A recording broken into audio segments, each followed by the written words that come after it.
When this schoolboy walks into the classroom, the bully is already waiting for him, and the first thing he does is greet Mu with a punch straight to the face. Blood hits the floor, but something is seriously wrong with Mu today. Instead of backing down, he slowly starts laughing like a complete maniac, and then charges straight at the bully. One punch, one brutal headbutt. That's all it takes to force the bully onto his knees right in front of the entire class. Everyone is stunned. They can't believe what they're seeing. Even the teacher has no idea what's going on. The hopeless loser everyone used to mock is now standing over his defeated bully, laughing like a madman, as if he can't even feel pain anymore. So what happened to him? Well, the strongest being on Earth just ended up inside his body. And his story began a very long time ago. It all started 3 million years ago, when humans were nothing more than stinky apes dominating the wildlife. Among those apes was the protagonist of our story, who was just an ordinary Australopithecus with an unusually strong love for hunting. But the defining trait that set him apart among all the specimens around was the fact that he never died. While his fellows turned to dust with the passing millennia, he remained alive to witness it all. Countless eons swept past him, but time had literally no effect on him. In the eternity of life he spent his time hunting, battling, and fighting. At some point, it became more than just a way of life. It became his obsession and sole purpose. In simpler terms, shredding his prey became his ultimate thrill. After spending 3 million years living this peak life, the guy got absolutely jacked. With nothing but raw physical strength gained from years of combat, he became so powerful that he literally ascended to the ranks of the gods. It didn't take him long to become the #1 ranked god in the divine realm. Now Mu, the once ordinary ape, is in charge of planet Earth.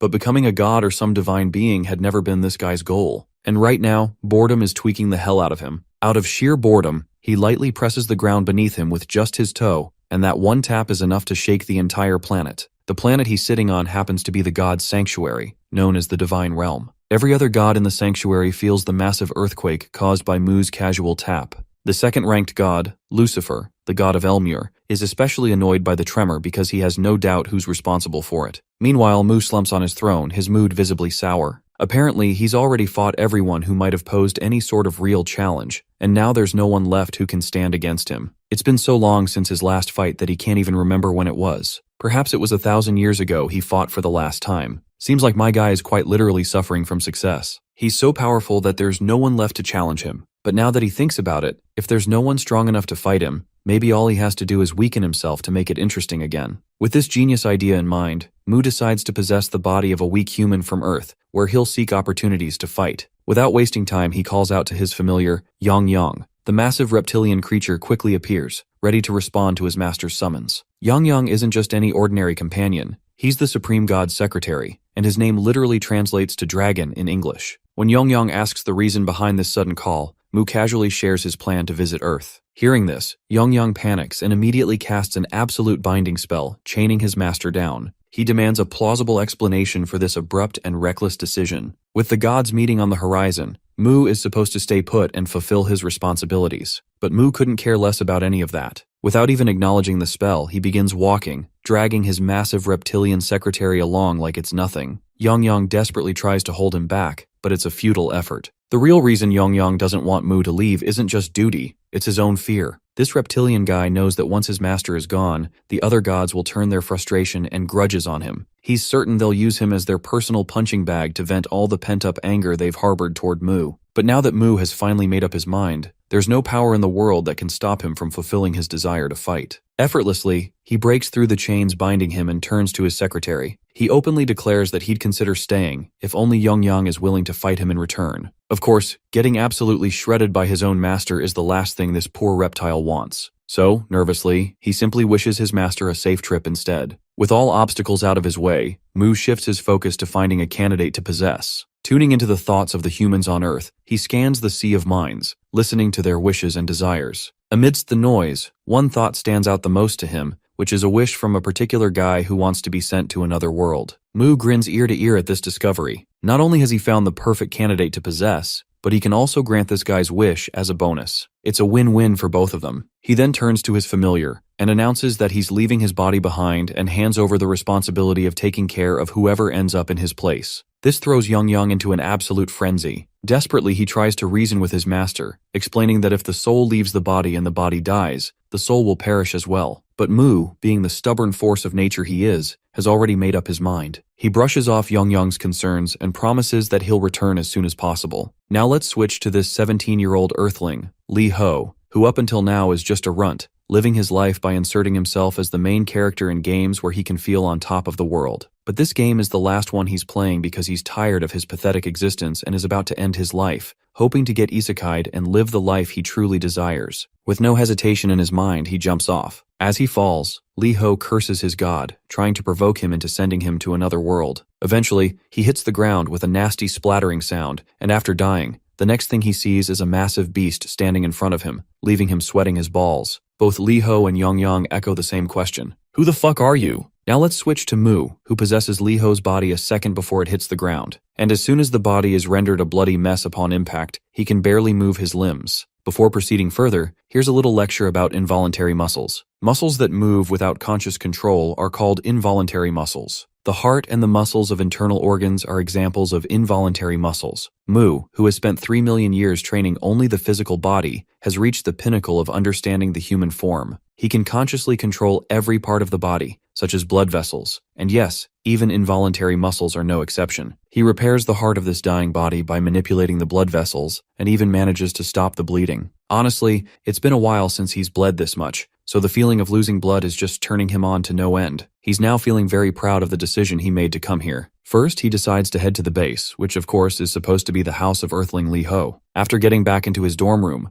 Mu spends hours digging through memories and figures out most of the things he should know. Apparently, Lee Ho has only one family member, and they're male, but he lives far away, so Lee Ho lives here alone. In simple terms, Lee Ho definitely fits the bill for being poor and miserable, and his current occupation is attending a place called school. Furthermore, there's one particular guy who's always finding excuses to beat the living daylights out of Lee Ho. This only makes Mu happier, as the sole purpose of his visit to this planet is to fight. He's ready to jump straight into a fight and start beating the hell out of anyone who crosses him. While he's getting all hyped up, he suddenly feels a tickling pain in his muscles. He quickly realizes that this muscle soreness must be from the handstand he did earlier. Although it's aching like hell, and you'd think that would be a huge turnoff, my guy is absolutely exhilarated to feel this familiar pain of muscle soreness, something he hasn't felt in 1,000 years. The next day, the spot where Lee Ho had fallen catches the attention of the authorities and is quickly turned into a restricted crime zone. With so much blood on the ground, they're trying to figure out who it might belong to. Mu also notices the officers gathered there, but he doesn't walk that path and simply takes a turn toward his class. After arriving at school, Mu opens the classroom door with the force of an animal, causing it to bounce back and smack him in the face. There's also this guy we have seen in Lee Ho's memories. He takes note of Mu's presence and questions him about his foolishness. Seeing this familiar face, Mu quickly recalls that this is the same bastard who often bullied Lee Ho. The sight of his prey being served to him on a golden plate like this makes him feel absolutely euphoric. Even the bully gets a little sassy, seeing how this loser is grinning maniacally. So he puts his phone down, gets ready, and throws a punch without any warning. The punch causes Mu's face to bleed, but he doesn't react at all to his enemy's preemptive attack. You see, Mu has his own rules when it comes to fighting. A fight only begins when all parties involved have this implicit understanding, or you can call it a will to fight. Therefore, the key lies in the opponent's intent. The way to confirm that intent is by waiting for the opponent's preemptive attack. Although this code of conduct causes Mu to take a lot of damage to his face, he's glad that he now finally has the green light to proceed with the fight. So, without a second thought, he delivers a devastating blow right to this bastard's face. Bro puts so much force into his punch that all the muscles in his arm electrify with pain from the muscle soreness. The pain is so unbearable that he literally makes a face like he just ate something nasty. Let's not forget the fact that they're in a classroom, and the teacher immediately starts shouting his ass off, furious to see these two idiots fighting each other. The bully, on the other hand, feels his pride crumbling after getting rocked by such a hard punch. To save his face, he launches himself at our boy. Mu quickly gets into high alert, but he is not sure if he can save himself. If his body were in good shape, he'd easily avoid this much. But since he currently lacks the necessary strength, he decides to use a different trick he has up his sleeve. Even so, he still ends up taking a hard blow from the bully and learns the hard way that there's no mana on Earth. The bully prepares himself to throw another punch, while Mu dreads the fact that he's running out of options to defend himself. But still, he steels himself to face this bastard head on. Even if he can't use his arms, legs, or magic, my guy just uses his hard head, literally, and takes the punch directly to his skull. His skull is so solid that the bully actually hears his own bones cracking, leaving him in agonizing pain he never thought he'd experience. While the opponent is dazed and distracted by the pain, Mu takes this opportunity and slams his head right into the bastard's belly, right where the human's weakest point lies,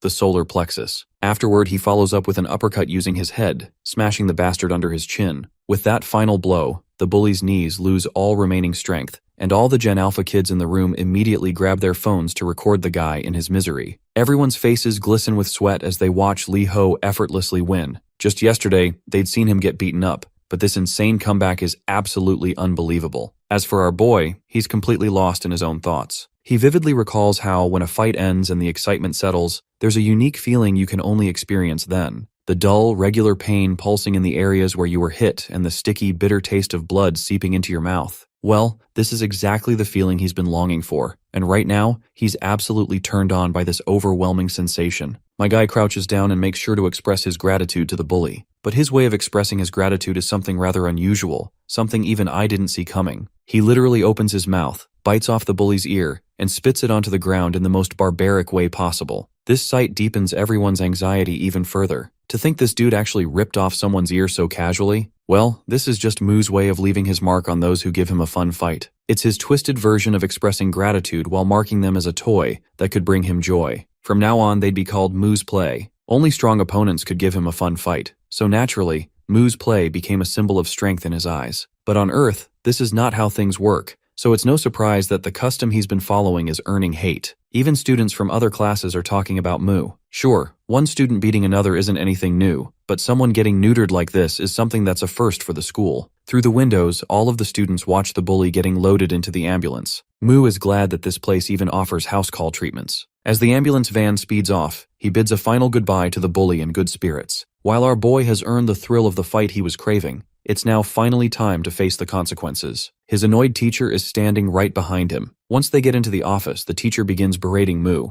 The teacher is so pissed that he instinctively raises his hand to hit Moo. Moo, on the other hand, just gets thrilled at the thought of the oncoming blow and actually wants the bastard to hit him. But seeing how worked up Moo looks, the teacher begins to flinch and stops dead in his tracks. The teacher simply twirls away, believing that arguing with this nutjob is pointless. So he tells Moo to bring his parents and, with that, dismisses him with permission to leave the school early. A while later, Moo can be seen walking down the streets with his mood visibly down since he wasn't able to fight more. Though it's good that he got freed early, as he needed time to recover from the damage. There's a lot to do if he wants to keep fighting with this weak body. If only he could use mana, it would be a game changer for him. About mana. It's the power beyond humans, called by various names like Kai or Chakra in some places, but in most cases, it's just called mana. Basically, mana is the life force present everywhere in nature. In some worlds, humans become hunters using it. In others, they become wizards. But on Earth, there's no mana, so no magic or skills that require mana can be used. He even tries to wield magic, but his attempt goes fruitless. Seems like Moo has no choice but to solely rely on his physical strength. Regardless, he decides to head back to God's sanctuary and return tomorrow once the body is fully healed. When he gets back, he notices Lee Ho choking the life out of poor Yong Yong.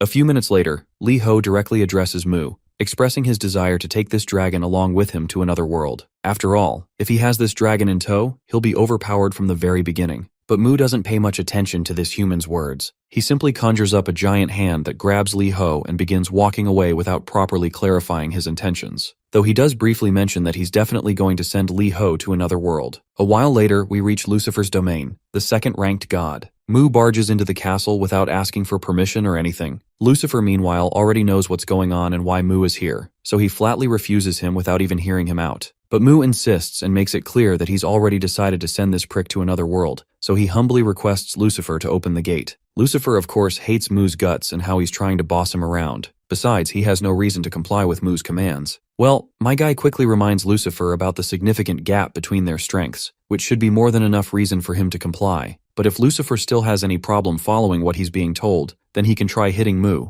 and they'll settle it. Of course, Lucifer knows exactly where this is going, so all he can do is fume in anger. Eventually, he relents and proceeds to open the gate. But Moo quickly stops him, deciding to handle things on his own. Lucifer reminds him that interfering in another god's domain is against the god's unwritten rules. He warns that if a god interferes with a fellow god's domain, then a defensive barrier will activate. Moo, being Moo, breaks the barrier with his bare hands despite the clear warning, leaving Lucifer absolutely speechless. After breaking that barrier, Moo then releases his grip on the boy and instructs him to hop through the portal, assuring him he'll be in another world. But Lee Ho isn't so sure if he wants to head into some unknown place without the dragon he requested. Well, Mu blatantly declines, stating that Yongyang belongs to him, and simply wishes Li Ho the best of luck in finding a dragon of his own. With that, he flicks Li Ho with his giant hand toward the portal, sending him to the new world. Once the mission has been accomplished, my guy decides to take his leave. Lucifer, on the other hand, is left standing there, his hands trembling with rage. You see, Lucifer originally came from his own domain, the planet Illumre. He was the first demon king, standing at the pinnacle of all living beings. With all the power he had under his belt, he became too arrogant to the point that he challenged the existence known as God. And surprisingly, he successfully killed the god he had challenged, taking their place. Basically, he rises to the top by defeating other gods. At that time, Lucifer was the god of gods, their absolute ruler, invincible and supreme,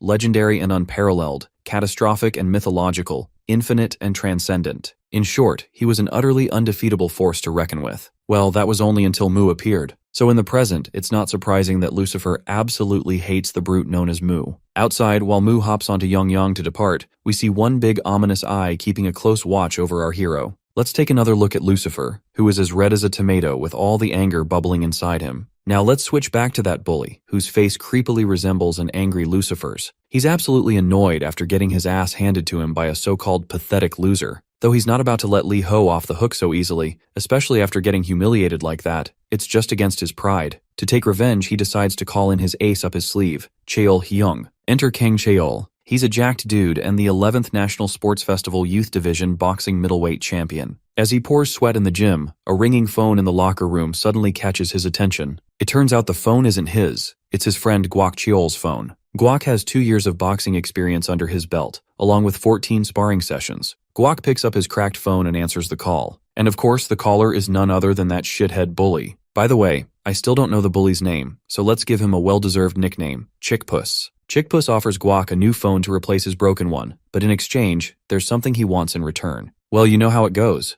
Guak is more than willing to help Chickpuss with whatever it is. The next scene transitions into the classroom. Chickpuss enters, his nose and ears still covered in bandages, with his hand also wrapped up. After that humiliating loss in front of everyone, he can barely walk into the classroom with his head held high. As expected, he becomes the center of attention, and the students immediately start clamoring about how he ended up like this after always picking on people. They find it hilarious how the once tough guy is now nothing more than a defeated mess. The students who used to be scared of him now think it's ridiculous that they were ever intimidated by this hobo. Eventually, all these insults get under Chickpuss's skin. Slamming his bag down in sheer frustration, he glares at everyone. He confronts the students who are intentionally whispering just loud enough for him to hear. He challenges all of them openly and dares them to face him head-on if they're so eager to pick a fight. While most of the students recoil in fear, one particular student, the class president, stands up from her seat. Without hesitation, she tells him to shut the fuck up and sit down. Or, if he doesn't like it, he can leave the class. Chickpuss can't stand the fact that he used to be the hotshot in this room,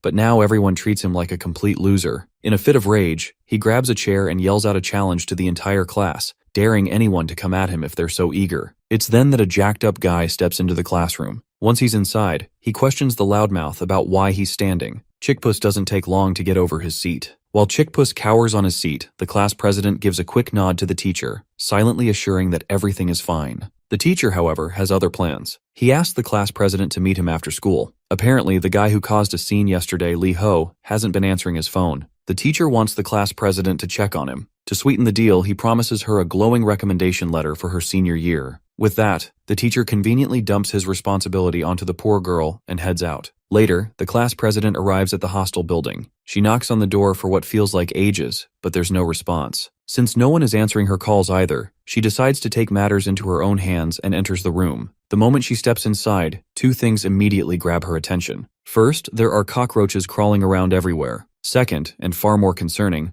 the man she's looking for is sprawled out on the floor, his eyes rolled back in his head. Her heart races and panic sets in. For a moment, she genuinely believes she's staring at a corpse. Later, we see that Li Ho's body has been escorted to the hospital. Right at that moment, Mu returns into the body. After finding himself in a completely different place than where he last left the body, Mu is naturally curious about his surroundings. As he tries to sit up, he notices he's connected to a drip. Since he does not understand the concept of injections or IVs, he feels dubious about the strange sensation of fluid entering his veins. He focuses on it and soon realizes the fluid contains nutrients, which are being absorbed rapidly, helping to speed up his recovery. It's not exactly magic, but whatever this thing is, it's undeniably effective. The thought that even Earth has something as useful as this brings a smile to his face. However, his subtle snickering catches the class president's attention, and it only creeps her out. She then explains that the homeroom teacher instructed her to find him. Now that her mission is successful, she plans to head back. Meanwhile, Mu has a lot of questions he wants answered. So, he quickly requests her to wait for a moment so he can ask her a few things. She acknowledges his call and stops upon his insistence,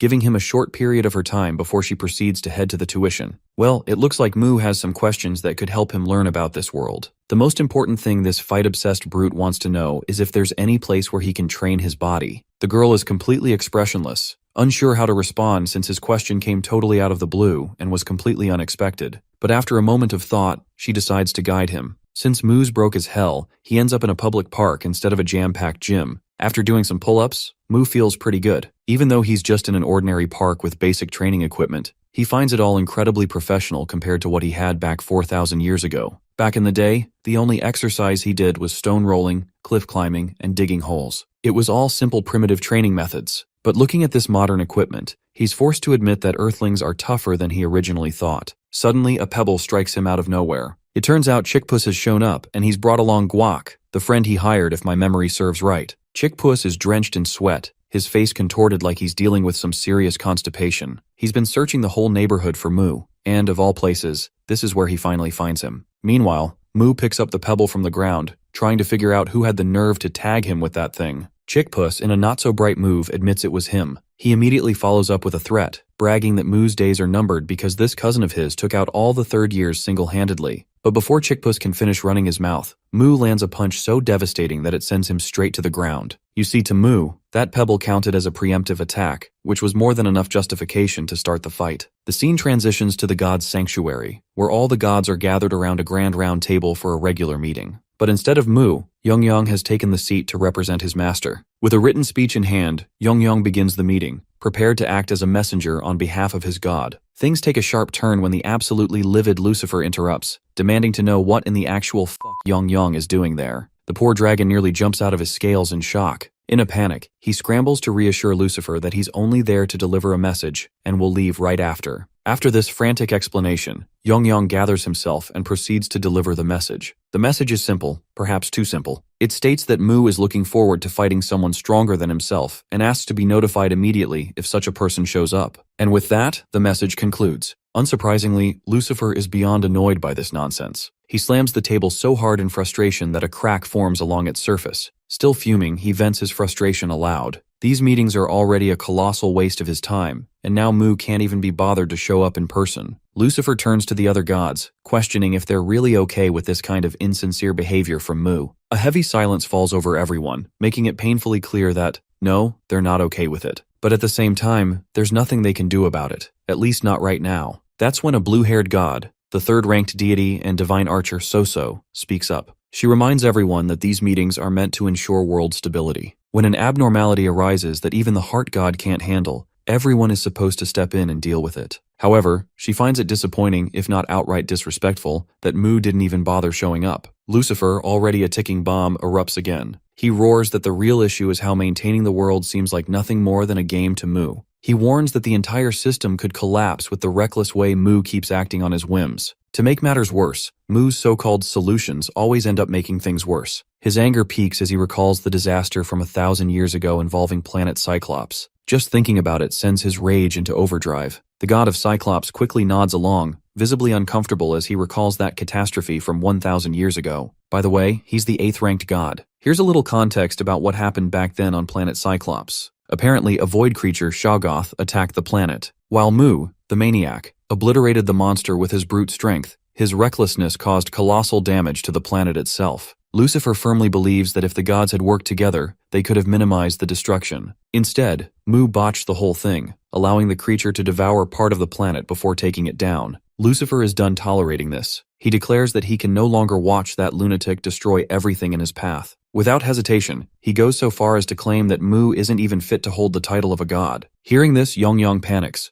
The poor reptile can only watch as the god's resentment toward Mu becomes glaringly obvious. With nothing else in his power, all he can do is desperately beg for his master to return and fix things. Meanwhile, back on Earth, Chickpuss is sprawled on the ground after that punch. He's furious, seething at the thought that this idiot didn't even hesitate before decking him, even though his esteemed cousin, the boxer, is standing right there. Guac finally speaks up. He can tell this kid not only has guts, but also knows how to throw a punch or two. Curiously, he asks Mu if he plays any sports. Of course, this brute has no concept of something as structured as sports, and simply states that all he does is fight. Guak nearly chokes on his own breath hearing this clown of a response, but whatever the case, his curiosity is piqued. He's ready to test Mu's mettle and throw a punch or two at him. He takes the liberty to strike first, and launches a brutal punch. The result is just as you would expect. Blood sprays from Mu's nose, and he's sent sprawling backward. This outcome doesn't make Guak happy in the slightest. He's utterly bewildered, realizing that Mu had deliberately watched his punch all the way through and didn't even try to dodge it. Let me remind you, Mu the maniac doesn't dodge preemptive strikes. Now that the stage is set, our guy is ready to go all out. After observing Guak's movements, Mu mimics a boxer's stance. Balling up his fist, he throws a punch with all his might. But Guak quickly dodges the blow, though the sheer force of the punch sends him skidding backward. The poor guy learns the hard way that this dude, Li Ho, really has something in him. The power behind that punch was downright unreal. Mu, on the other hand, is having the time of his life. Throwing a proper boxing punch for the first time felt like absolute bliss. At the moment of impact, Mu had intentionally tensed his arm muscles as hard as he could. Sure, his arm is screaming in pain now, but it was worth it. That punch felt amazing. He's never experienced this kind of force before, especially not from those weaklings who would break the moment he touched them. Still, if he wants to keep fighting, he knows he needs to take better care of his body. For now, he decides to use a temporary fix, in the form of himantes. Himantes are ancient Greek boxing straps made from 4-meter-long strips of tanned cowhide, wrapped tightly around the wrists for support. Meanwhile, Chickpuss is losing his mind watching his cousin, the so-called boxer, get pushed back. He angrily questions Guak, demanding to know why he's struggling so much against this nobody. Under the mounting pressure, Guak launches himself forward again,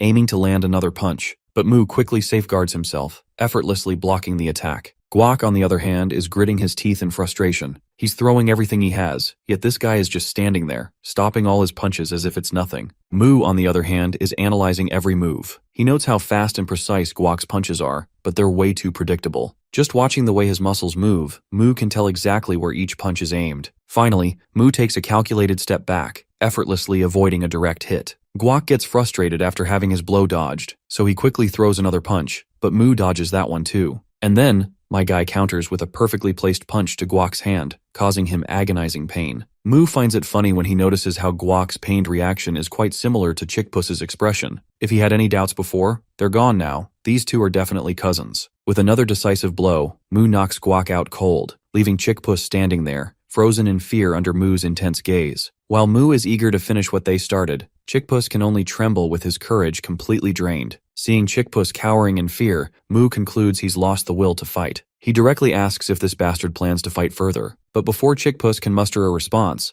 Mu delivers a devastating punch straight to his face. What follows is a relentless flurry of blows. Mu doesn't give Chickpuss even a second to concede defeat. Blow after blow lands, and by the end of it, Chickpuss is beaten to a pulp. To finish things off, Mu delivers one final bone-rattling punch, knocking Chickpuss out for good. Satisfied that his opponent has no fight left, Mu turns and walks away after claiming the ear of Guak, and leaves the two broken cousins behind. Later, Mu returns to his apartment, sitting there and reflecting on the recent events. He admits that fighting has been fun so far, but the fact that his body breaks so easily is holding him back a lot. He never, even in his wildest imagination, thought that his muscles would tear just from throwing a few simple blows. While this muscle-tearing process is crucial for growing stronger and continuing to fight, it constantly interrupts him. He eventually decides to head back to the god's sanctuary to retrieve something he had asked Yang to prepare, which is a recovery magic orb. However, when he tries to return to the sanctuary, he fails. No matter how hard he concentrates, the transition just doesn't happen, leaving him wondering what in the world is going on. To understand the situation, let's rewind a few days to the divine realm, the domain of Elmer, under the god Lucifer's charge. This was when Mu had forcefully tossed Li Ho into Lucifer's world. Before leaving, Mu had told Yang to try and procure a recovery magic orb if possible. These orbs, it turns out, are special magical items often found on planets rich in mana like Elmore. They're common on such worlds, casually used for healing and recovery. But Earth, being a planet with scarce mana, only has these orbs through divine blessings or the whims of the gods. As a result, they're exceedingly rare on Earth, and only a select few humans throughout history have ever possessed them. Those who did were revered as gods by the rest of humanity. Yang promises to prepare what his master requested before returning, but he curiously asks who will attend the regular meetings if Mu is going to leave. In response, Mu rummages through his pants and pulls out a piece of paper containing the speech the dragon is supposed to deliver. With that, his master leaves. Meanwhile, Lucifer has been keeping a close watch with his giant eye. In the present, there's only one thought on Lucifer's mind. Mu's body is currently empty. Since Mu didn't join the meeting, it means he's planning to stay away for longer. This is a golden opportunity Lucifer doesn't want to lose. In fact, it's a once-in-a-thousand-years opportunity. Without hesitation, Lucifer quickly uses one of his spells and summons purple rods, letting them crash down. But Yang quickly dodges the attack, sternly questioning Lucifer about what he's trying to pull. With a firm tone, the dragon inquires if this is perhaps a declaration of war against the Earth God.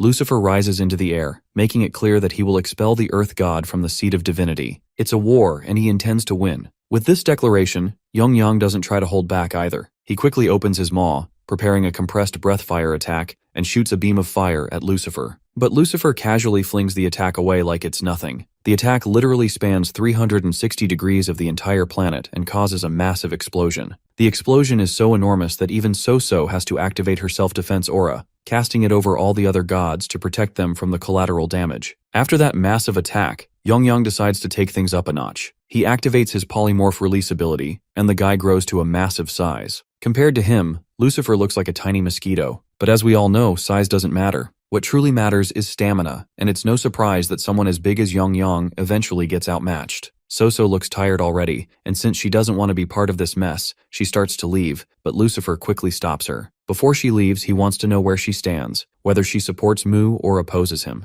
But So doesn't want to choose sides, so she decides to remain neutral. Lucifer, however, doesn't care if she stays neutral as long as she stays out of the way. He turns to the others and tells them to step forward if anyone opposes this idea. If anyone wants to oppose him, he's more than ready to handle them himself. Yang then speaks up, questioning Lucifer's audacity to think he can actually defeat Master Mu. Lucifer sneers in response, confident that Mu, with that weak earthling body, couldn't do jack shit. Yang grows concerned when he realizes that Lucifer already knows this. Lucifer reminds the dragon that complacency in strength and neglecting vigilance will lead to Mu's downfall. But Yang isn't about to let Lucifer have his way. He quickly retaliates with his giant tail, but Lucifer slices through it with his sword as easily as cutting through a cucumber. Severely injured, the poor dragon is left wounded, but Lucifer makes it clear that as long as Yang is alive, he can still reach Earth. And once there, he'll make sure to destroy Mu while he's in his weakened state. Yang laughs out loud at Lucifer's words, mocking the idea that this bastard stands a chance. The scene transitions to Guak, who has just come out of the nursery after being patched up. In the gym, he's getting an earful from his senior. His senior does not like the fact that this punk ended up badly injured and now wants to quit fighting,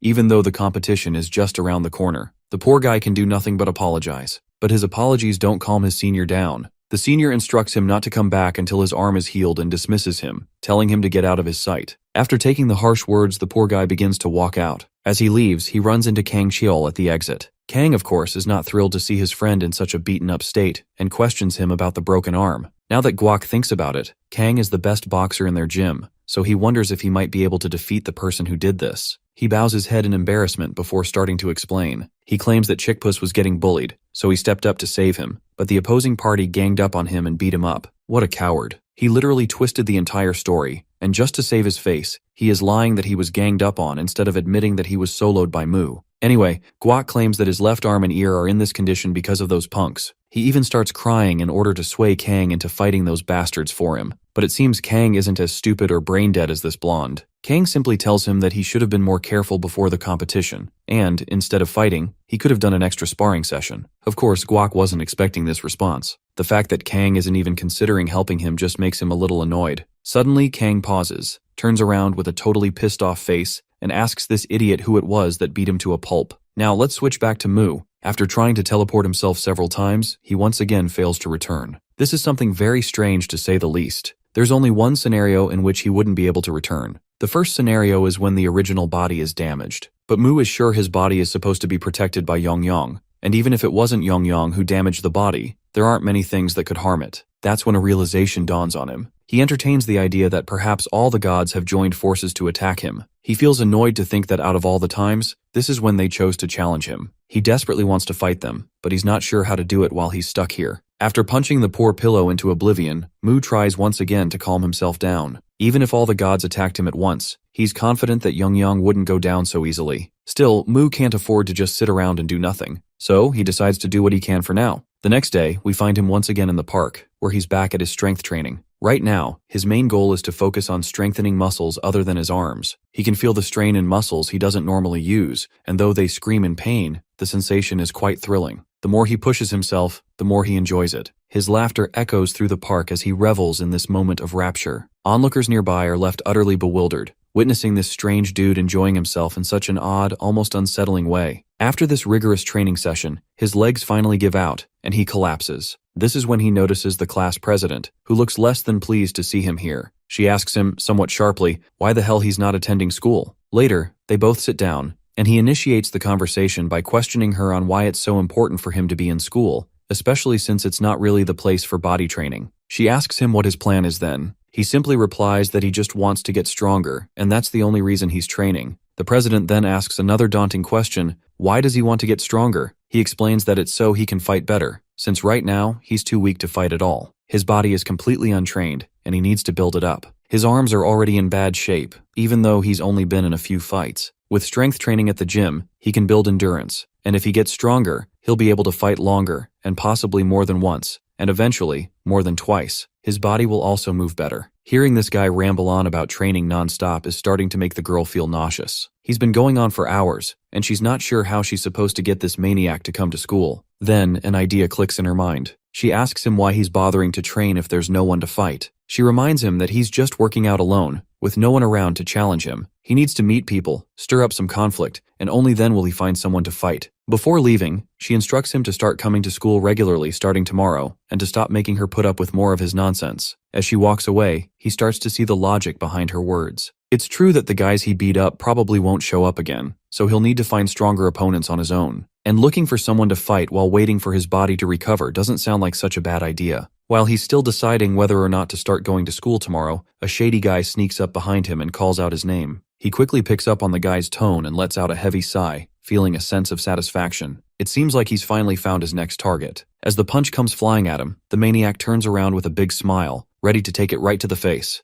Before we dive right into the action, here is a little bit of introduction about this new guy. Enter Cheol, a 15-year-old boxer who is slowly making a name for himself in the boxing. When he first starts, there comes a time when his sister, a rising star in ballet, attracts a stalker. The man becomes dangerously obsessed with her, keeping an eye on her every move. One day he crosses the line and tries to grab her instead of just following from afar. But before the stalker can do anything, he receives a hard punch from Kang Cheol. Unfortunately, it backfires. Because of Kang Cheol's earlier violent act, the stalker doesn't receive any punishment. Things only get worse. The stalker's obsession intensifies to the point that he attempts murder. This time, Kang Cheol once again protects his sister and stops the crime, but not without a cost. The stalker injures his sister's leg, ending her dream of becoming a ballerina. Enraged, Kang Cheol loses his faith in the law and starts believing only in himself. From that moment, he becomes a sort of vigilante, an avatar of justice who punishes those standing on the edge of crime during the darkness of night. He delivers judgment through his fists. Now, facing off against our dude, Kang Cheol notices his opponent immediately reacting to his light punch and guarded stance. It seems our boy realizes that Kang Cheol is just testing him. However, the good thing is that Cheol himself is now fighting Mu,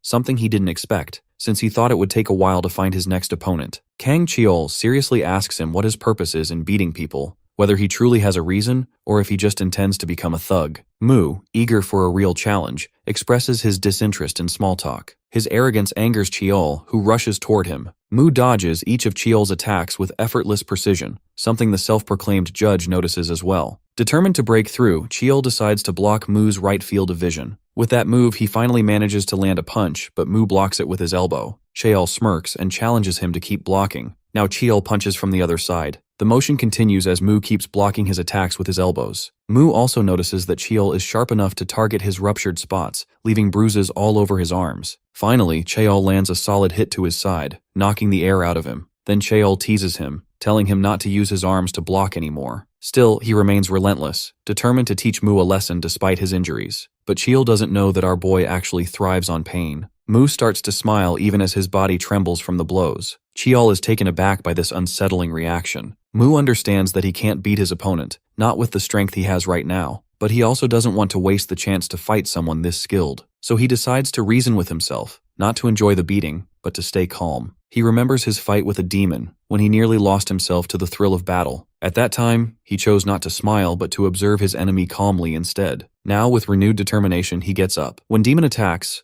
Mu dodges. The punch slams into the wall behind him. Leaving behind his barbaric impulses, Mu decides to use his mind in this fight. With each exchange, his reflexes and responses sharpen. Still, he can't completely hide his excitement. Trying to suppress his grin, he puts on a sulky expression instead, but his acting is so bad that it only infuriates Cheol further. Feeling mocked, Cheol charges at him again. Cheol can't believe that Mu is still fooling around and is about to crush that sulky face of his. Cornered, Mu throws dust toward Cheol's eyes, but Cheol blocks it with his elbow. This move, however, confirms his suspicion that this boy is definitely going to be a criminal someday. With the same sullen face, Mu urges Cheol to continue the fight. Cheol, burning with anger at that expression, attacks again, but Mu easily dodges by ducking to the side. Cheol quickly appears behind him and aims for his chin. Mu smiles, having predicted Cheol's fighting style. It's a bare-knuckle technique. This kind of fight existed in his own era too. After returning to Earth and facing 2 opponents so far, he concludes that the old-style knuckle fights focused more on defense because the rough ground limited movement. Now, with smooth floors and shoes to aid movement, fighters can fight more offensively. Observing Cheol's motions carefully, Mu begins to understand his attack patterns and realizes he can easily guide the flow of the fight his way. Most of the time, Mu keeps dodging Cheol's attacks. His plan is simple: move faster while the ground gives him leverage. Once he finds an opening, he plans to strike Cheol's vital points and claim victory. He readies his fist and swings, aiming for Cheol's face,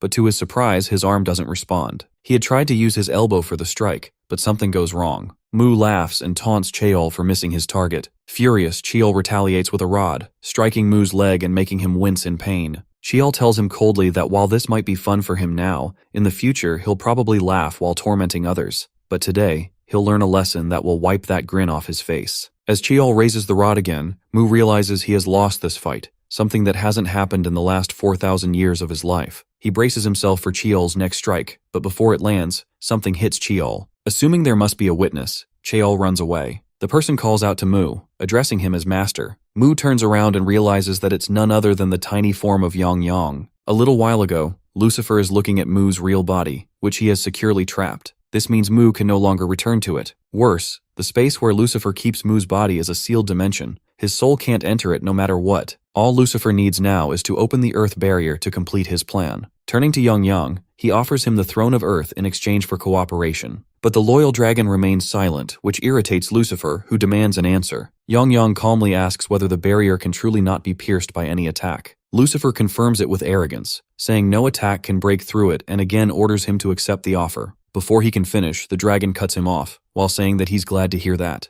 Then Yang Yang unleashes a massive explosion spell that engulfs the entire building. The next moment, a powerful blast shakes everything, and a miniature version of Yang Yang flies out of the tower, thinking how he's used all of his remaining strength just for this one move. He rushes toward Earth to inform his master of everything. Behind him, an enraged Lucifer chases furiously, vowing to crush both the dragon and Mu. Before he can catch him, Yang Yang dives into Earth's atmosphere and crashes right into Cheol, who is about to attack Mu again. The tiny dragon hurriedly tells his master everything and apologizes for the mess. Mu stays silent for a moment. Then, his expression twists into pure fury as he lets out a loud, furious curse. The next moment, Mu's anger turns into excitement, clearly because of the thought of an impending fight with Lucifer, who always pretends not to want to face him. He stands up with determination, ready to prepare his new body to battle the Demon King as soon as possible. But suddenly, pain shoots through his wrist from his latest fight, and he realizes he won't be able to use his arm for a while. Turning to his pet, he asks whether he brought the magic orb, and Yang Yang confirms. The tiny dragon spits out a dragon bloodstone from his mouth, which is infused with a one-time healing spell. Regretfully, the dragon admits he should have brought more if he had known about the situation. Taking the stone in his hand, Mu assures him that it's more than enough. As the healing energy flows through him, his injuries begin to mend. But to his surprise, the effect feels strange. His muscles become more sensitive. He quickly deduces that the stone isn't just a healing artifact. It also contains a body enhancement spell. Yang Yang smugly replies that he added some of his own magic to strengthen it. Mu notices that he didn't use much of the stone's power since his human body can't hold much mana. Now the stone can still be used one more time. He tosses it toward his tired pet,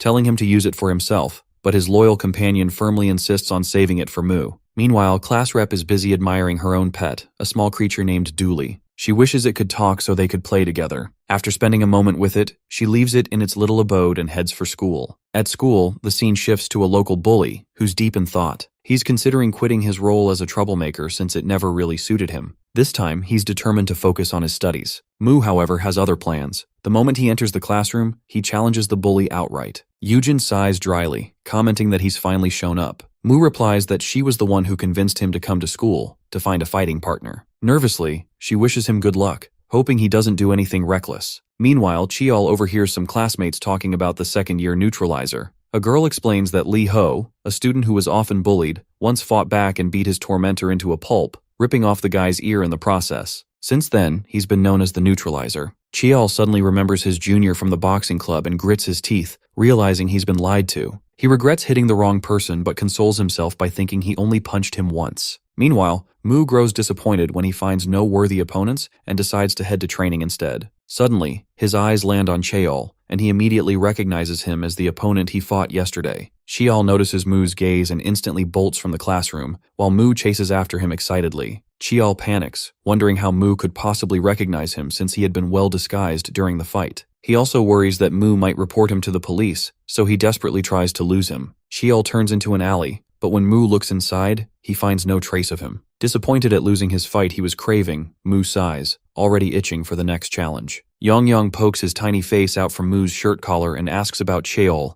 the human with the strong male scent. He descends to the ground and offers to track Cheol's scent so his master can follow. But before he can take off, his face collides right into someone's shoe. It's class rep's. Seeing the tiny dragon clinging to her shoe, her eyes widen in shock, and then her face turns bright red in disbelief. Yong angrily demands that she move aside so he can go on with his task. But she stands frozen in a daze, utterly fascinated by the tiny talking creature. Without hesitation, she scoops him up in her hands, something Yong visibly dislikes. He even asks indignantly if she has any idea who he is. Frustrated, he realizes that he can't use magic right now, which would have easily gotten him out of this situation. On the other hand, Yujin is completely enchanted, staring at him like he's the most adorable talking lizard ever, definitely more impressive than her pet Dooley. Yong wriggles free from her grasp and hides behind Mu's leg, grumbling under his breath about how weak he's become. Class rep then asks if Yong is Mu's friend, to which Mu confirms with a calm nod, adding that the little dragon is quite obedient. Yujin, however, is clearly jealous that Mu has such an extraordinary pet. Noticing her expression, Mu smirks and teasingly offers Yong to her for a while, much to the little dragon's horror. Later, the poor dragon ends up being taken to Yujin's home. Seeing his sulky face, she assumes he's simply upset. She recalls how Mu offered to lend her Yong in exchange for helping him find Cheol, and she had immediately agreed. Before leaving, Mu instructs his pet to stay with Yujin for now and return on his own afterward. When Yong asks where he's going, Mu replies with barely contained excitement that he's heading to Sansujang. Now, in the present, Yong introduces himself as Mu's secretary and raises his tiny hand to cooperate with her. Seeing this, Yujin's heart skips a beat at his cuteness, and she immediately extends her finger to shake hands with him. She guesses that by master, he's referring to Lee Ho, and she promises to help him as the class president. Hearing that term for the first time, Yong looks confused. Yujin explains that it means she's not only the leader of the class but also the top student in their grade. Now he understands why Mu chose her because of her position. But he's also baffled to learn that Mu himself isn't the leader. When she reveals that Lee Ho isn't even the top student, Yong immediately protests. He insists that if she's the leader of the class, then Mu must be the leader of Earth. Then, with all the authority his tiny form can muster, he orders her to make sure Mu becomes the strongest. Yujin agrees, but on one condition. He must visit her home often. Feeling quite smug, Yong accepts, thinking this works perfectly in his favor. He's already planning to use Yujin to gather information about Earth. Deep down, he's determined to help his master reclaim his title as the strongest of all. Meanwhile, the said master is training in the park. He gets down from a pull-up bar, satisfied with the enhancement effect of the dragon bloodstone. He also notices that his torn muscles have fully healed, which will help him grow even stronger. Ready to test his strength, he positions himself, pulls back his arm, and punches the iron pole in front of him. The result is satisfying, as the impact rings out sharply. He glances behind him, half expecting to see Cheol, but feels disappointed when he doesn't. Still, he consoles himself, thinking he'll run into him eventually at school since they both attend the same one.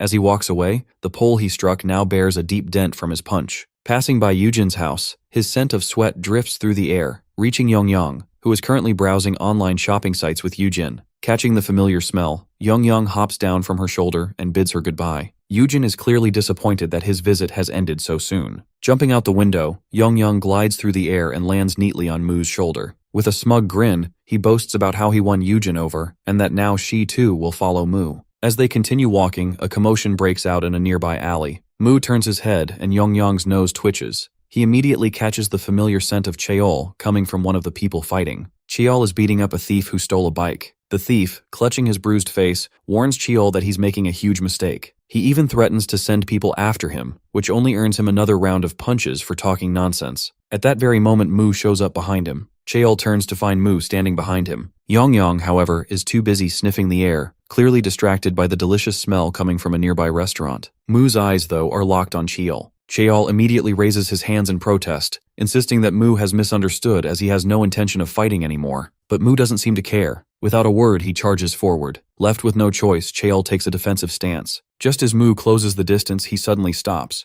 Cheol blinks in confusion, unsure why Mu hasn't attacked yet. For a split second, he wonders if Mu might have changed his mind. That's when the thief, seeing an opening, pulls out an iron rod from his bag and swings it hard. Cheol narrowly dodges, but the rod crashes against Mu's head instead. Mu pretends to be hurt, but in truth, he's only waiting for the right moment. The instant the thief lowers his guard, Mu kicks him in the stomach, snatches the rod, and slams it into the man's neck before smashing their heads together. The thief screams in pain, but Mu doesn't stop. He keeps hitting, punching, and striking, his face lighting up with joy, until suddenly, it doesn't. His excitement fades into dullness. The victory feels empty, lifeless. One-sided fights just don't thrill him anymore. So naturally, he decides to fight Cheol instead. But when he turns around, Cheol is already gone. While Mu was busy pummeling the thief, Cheol quietly slipped away, wondering in disbelief how this guy kept finding him. Meanwhile, poor Yongyang is still thinking about food, drooling at the thought of a proper meal, only to be smacked aside as Cheol runs past him in his escape. At home, Cheol's mind keeps rolling around Mu's tactics, the way that guy seems to actually enjoy fighting. At that moment, his sister, Kang Hyuna, arrives, proudly announcing that she has just won a case against a criminal. After the stalking incident, this former ballerina has become a prosecutor. She tells him to move aside, but he turns to her and asks if she would get hurt if he hit her. She retorts that her hit wouldn't even make him flinch. Then she walks past him, explaining that for dinner, he'll have ramen but without an egg. He quietly observes how unbroken her spirit is, even after everything she went through. In contrast, that same incident has left him full of anger. But this isn't one of those moments for reflection. Not when he starts boxing again, his mind slipping back to his early days. Meanwhile, Mu is heading to school while poor Yongyang keeps apologizing for yesterday's incident, claiming that hunger made him lose sight. The students around them notice Yongyang and start guessing he might be a Komodo dragon. Just then, Yujin spots him and runs over, clearly excited to see him again. Mu asks her about the mission of finding the guy. She says she has a vague idea about the person he's looking for. Based on his description of Cheol in disguise, she realizes he's talking about Iljime. Mu doesn't recognize the name, so Yujin explains that it's short for Iljin Matajek, meaning someone who beats up bullies. Then she teasingly asks if he's into that kind of bully stuff. Mu, clueless as ever, just shrugs, but firmly adds that he has no intention of letting that guy go next time. At that exact moment, Cheol is standing right behind him. They are passing by when they hear Cheol's voice behind them. He leans in and whispers in Mu's ear that he'll find him after school, so he should wait up. Yujin notices their exchange and curiously asks if they know each other. Instead of answering,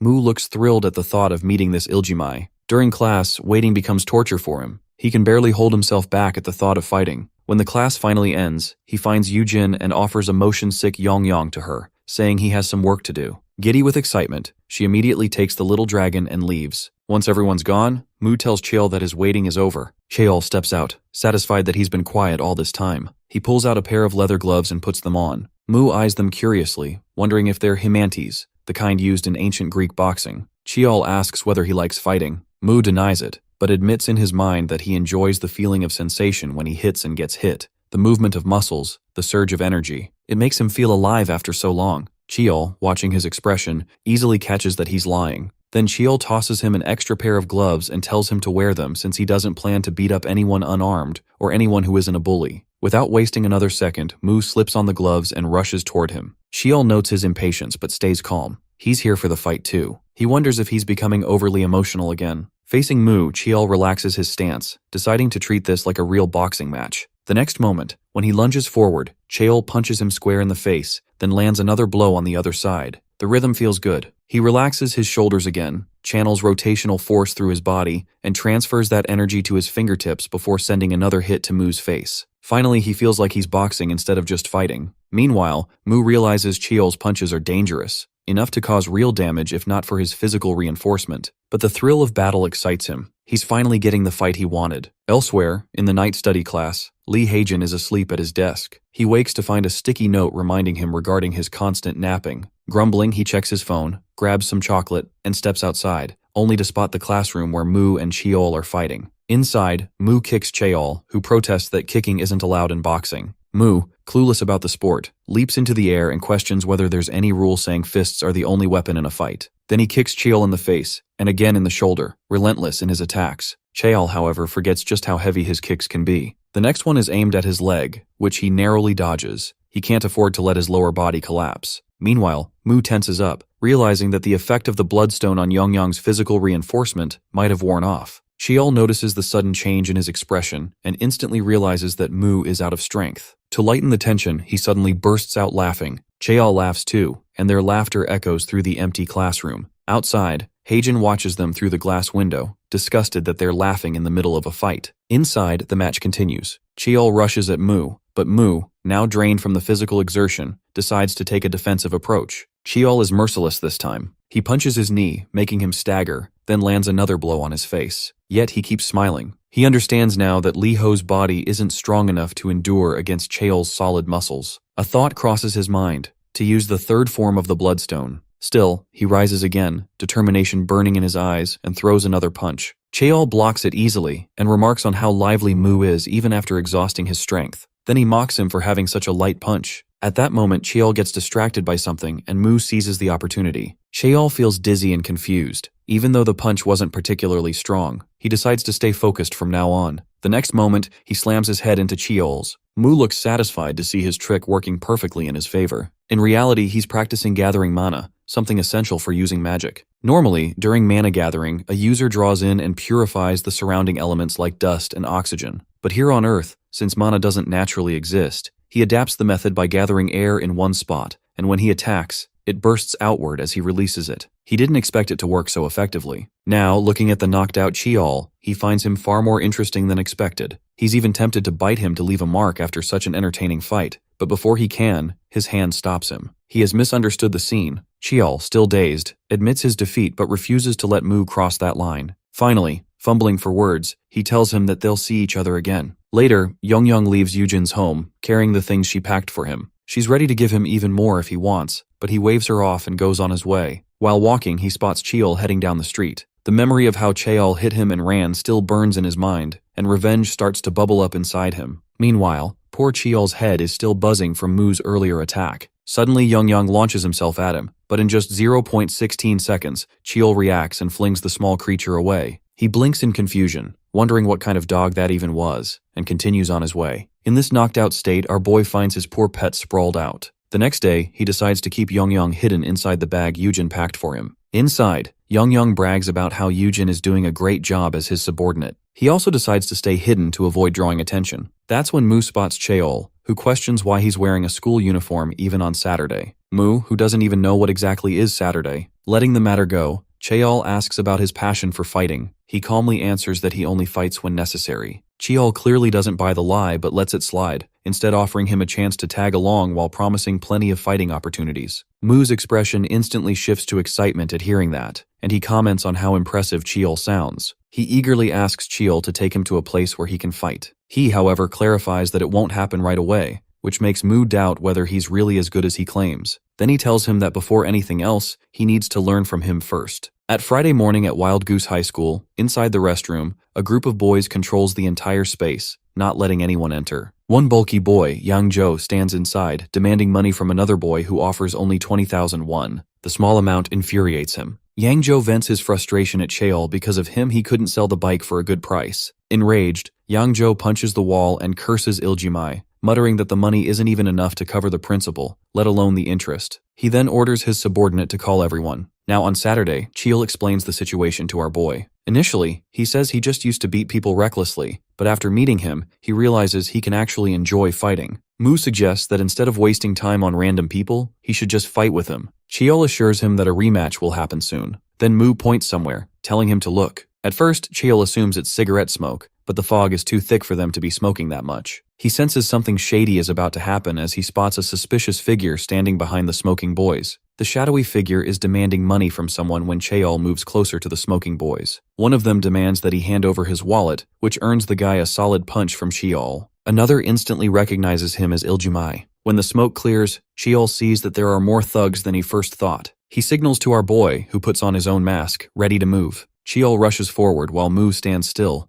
waiting for someone to land the first hit so he can join the fight. The chance comes when a goon pinches his leg, realizing he's with Cheol. Seeing that, Mu immediately joins in and punches him even harder. Before long, the two of them are beating the thugs down efficiently. Watching them, our boy notes that even though these delinquents act tough, they're actually weak, with the muscle strength of average people. What he doesn't understand is that their respiratory systems are in terrible condition. Cheol then picks up a wallet, one that belongs to a girl, and turns toward her. She happens to be his classmate. Meanwhile, Mu receives a warning from Yongyang about a new threat. Apparently, one of the thugs has already reported Iljime's location to Yang Zhou. Without wasting any time, Yang Zhou arrives with his lackeys. Cheol burns with anger he's been holding back for a long time, especially after seeing his classmate involved. He's ready for a brutal fight, while Yang Zhou orders his men to attack. Our boy, on the other hand, is thrilled to see an all-out brawl breaking out. Everyone fights recklessly, and he's enjoying every moment, until he suddenly takes a hard punch from Yang Zhou that sends him crashing to the ground. Yang Zhou doesn't understand why there seem to be two Iljimeis. Meanwhile, Heijin waits for someone who still hasn't shown up or answered his calls. Then he spots Yang Zhou, who's clearly out to kill his enemies. Watching the chaos,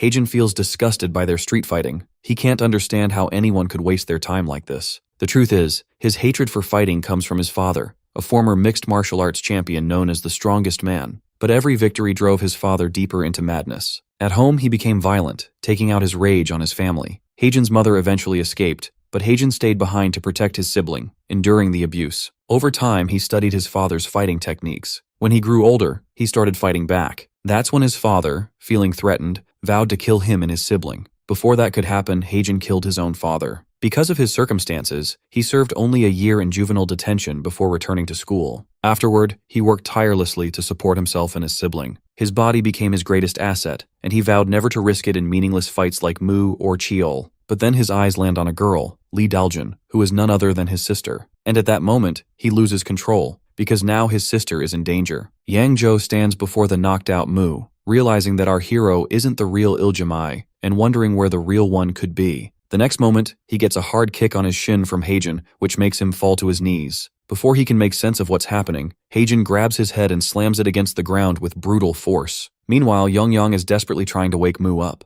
Heijin rushes forward, stepping over the poor dragon without a glance. Cheol notices his target being taken down by someone else and can't understand what's going on. Heijin keeps cursing, and Cheol, assuming he's just another thug, prepares to fight him. Then Daljun calls him out, which distracts Cheol for a moment. Taking advantage of that, Heijin lands a solid hit on him. In the next instant, he pushes him back, grabs Daljun's hand and pulls her away. Her wallet slips from her pocket again as they run. On their way, Yang Zhou stands in their path, demanding to know who Heijin really is, another Iljimai. Heijin doesn't bother to answer and raises his fist to punch him, but our boy moves faster, landing a powerful hit that knocks Yang Zhou down. Heijin wastes no time and uses the moment to escape with his sister. Mu laughs uncontrollably at the chaos, but Cheol warns him to keep his face covered. As they move forward, Yang Zhou catches sight of their shadows, his fury boiling over. Later, Cheol lectures our boy about the most notorious delinquents around, among whom Yang Zhou stands out prominently. His other partners are Kwak Dugan from Kuku High School and Kim Chung-gu from Whistle High School. Together, they're known as Gadori. So far, they haven't caused major trouble, but lately, people have started reporting cases of robbery linked to them. He keeps wondering about the reason behind everything,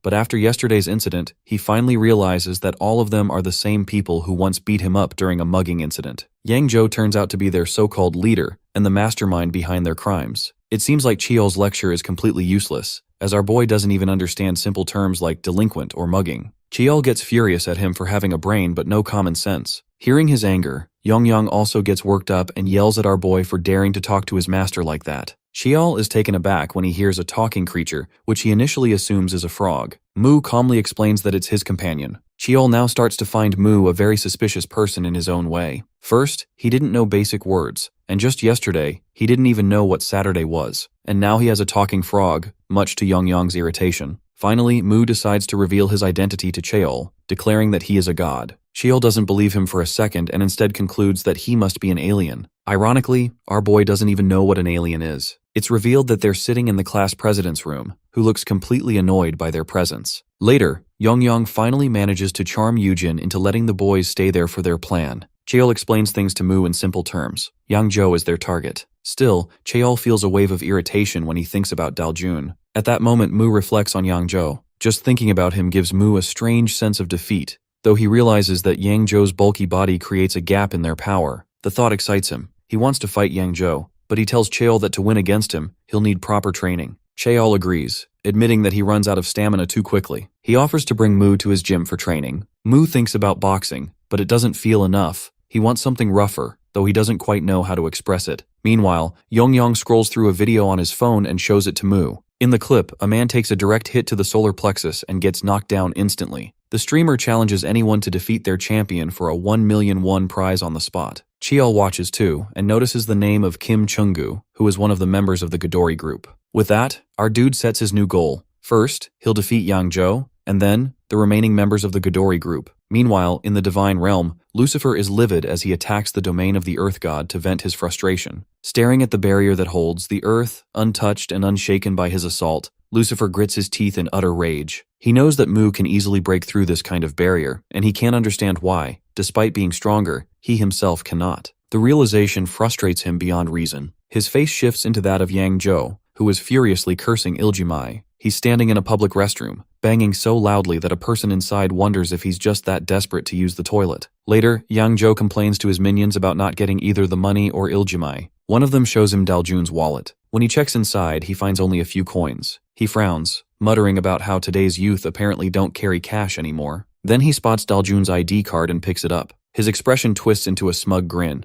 He's clearly planning to use it for something. Meanwhile, Mu follows Yongyang's directions, guided by the map Yujin made for them. As they walk, a boy jogs past with his dog. The moment the dog gets near Yongyang, it catches his scent, growls, and bites him. Enraged, Yongyang glares at his new enemy and swears to kill the dog as soon as he regains his magic. After a while, they reach their destination, where people are trying to participate in a challenge, but keep getting rejected by the streamer selecting the participants. When it's Mu's turn, the streamer comments on him wearing a school uniform on a weekend and asks about his school. Mu confidently answers that he's from Pigeon High School. When asked about his fighting experience, he doesn't understand at first. Once the streamer explains, he calculates and proudly declares that he has 3 million years of fighting experience, causing a person behind him to burst into laughter. The girl agrees to let him participate but asks for an entry fee of 50,000 won. It seems Yongyang has already stolen Yujin's wallet, and the streamer finds 46,000 won inside. She accepts it anyway and lets Mu join. As Mu steps forward, he notices a hooded figure whose physique reveals intense training. Remembering the Gadori members from the stream, he concludes that this must be one of them. The Gadori member announces that the challengers should come forward, as the contest is about to begin. First comes the introduction phase. This fighter has a 13-week winning streak. While the introductions are still going on, Mu steps up, ready to fight, but is stopped by a short girl who tells him this isn't how their fights are conducted. She then explains the tournament-style pattern of their competition. After a while, it's finally our boy's turn, to face the disciple of a famous Chinese martial arts master, the Chinese exchange student, Xiang Xingquan. The crowd starts buzzing with excitement, and people begin placing bets on the fighters. Meanwhile, Yongyang is completely confident in his master's victory. But then, he spots the same dog that bit him earlier. Fueled by vengeance, he jumps into the air, ready to get revenge. He lands near his master, who looks utterly confused by his sudden appearance in the arena. The dog, now off its leash, growls and gets ready to fight Yongyang again. The streamer, delighted by this unexpected turn, announces to the viewers that the match has now become a double battle, where even the participants' pets will fight alongside them. The crowd roars with laughter and excitement as the streamer reintroduces each contestant once again, hyping up the chaos to come. Everyone is confused at the sight of Yongyang, trying to guess what he actually is, a lizard with horns and wings. The streamer, thrilled by the chaos, announces the beginning of the match. The Chinese martial artist introduces his style, explaining the imitation fist, a technique where one mimics the movements of animals. He warns Mu that an unarmed human can never defeat an animal, so he should be cautious. With that, he rushes toward him, using the tiger fist to lure Mu into dropping his guard. Before he can land his strike, however, Mu hits him with a single powerful punch that knocks him down instantly. Mu calmly tells him that even if he imitates animal movements, he's still human, and there's nothing special about that. The martial artist winces in pain, realizing the power behind just one of Mu's blows. Determined not to lose, he decides to use his ultimate technique, one his master had forbidden because it's dangerous for humans. Apologizing silently to his master, he lowers his body into a strange stance, leaving Mu slightly puzzled. Meanwhile, Yongyang is huffing in exhaustion, struggling with hand-to-hand combat after relying on magic for so long. The dog leaps in front of him, moving so fast it looks like it's everywhere at once. The streamer, excited, names this move the Chihuahua Ninja technique. The poor dragon is completely lost, unable to tell which image of the dog is real. He guesses the middle one, wrongly, and gets bitten again, while the streamer comments that the dog seems to be getting the upper hand.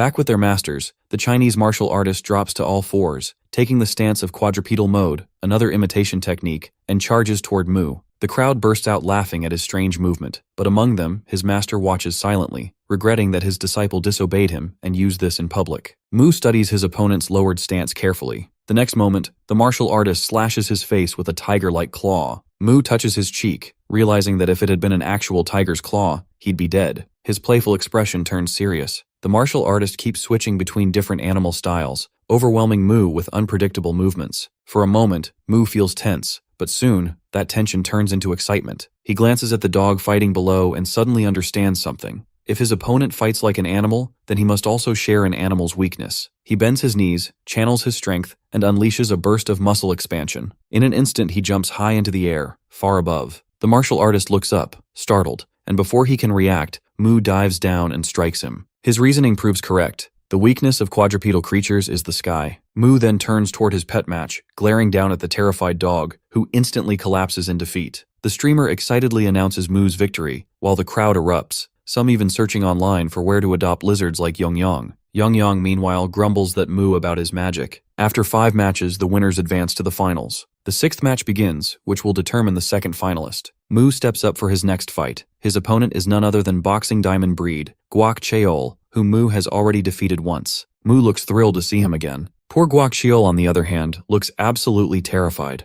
Guak tries to console himself that he can win, he just needs to make sure not to let his guard down like last time. With that thought, the match begins. Both of their fists collide, and our boy shouts in pain because Guak is wearing a cast, a souvenir from his last beating at Mu's hands. He doesn't know that the immense pain also makes Mu feel alive. There's a twisted excitement gleaming in his eyes. Guak realizes how dangerous Mu truly is, but decides to tread carefully. His first plan is to throw a few jabs to shake Mu's focus, then finish with a kick, assuming Mu won't expect jabs and kicks since they're not part of boxing training. Unbeknownst to him, Mu already notices the subtle movement of his knees. Just as Guak is about to launch the kick and has the audacity to taunt him about it, and before Guak can strike, Mu punches directly at his knee, mimicking the same technique he once saw Cheol use. The strike completely rattles Guak. Without giving him a moment to recover, Mu spins and lands a brutal punch to his face, sending him crashing to the ground. Mu even bends down, ready to bite his ear, which terrifies the audience. With that victory, he secures his spot in the final match against the undefeated champion. The crowd erupts in praise for Mu's relentless fighting style, while he himself is buzzing with excitement to begin his 3rd fight in a row. He raises his fists, ready for the next bout, but before he can make a move, the champion greets him with a swift crescent kick that knocks him back. Mu immediately understands this opponent is fast. She strikes him with relentless kicks, not giving him a moment to catch his breath. Yet our boy dodges them effortlessly. Mu quickly understands that her attacks carry the weight of someone from a higher weight class, just as expected from a member of Godori. Her reach is impressively long too. With that realization, he deliberately makes his expression sulky, pretending to be hurt, which makes her pause for a second,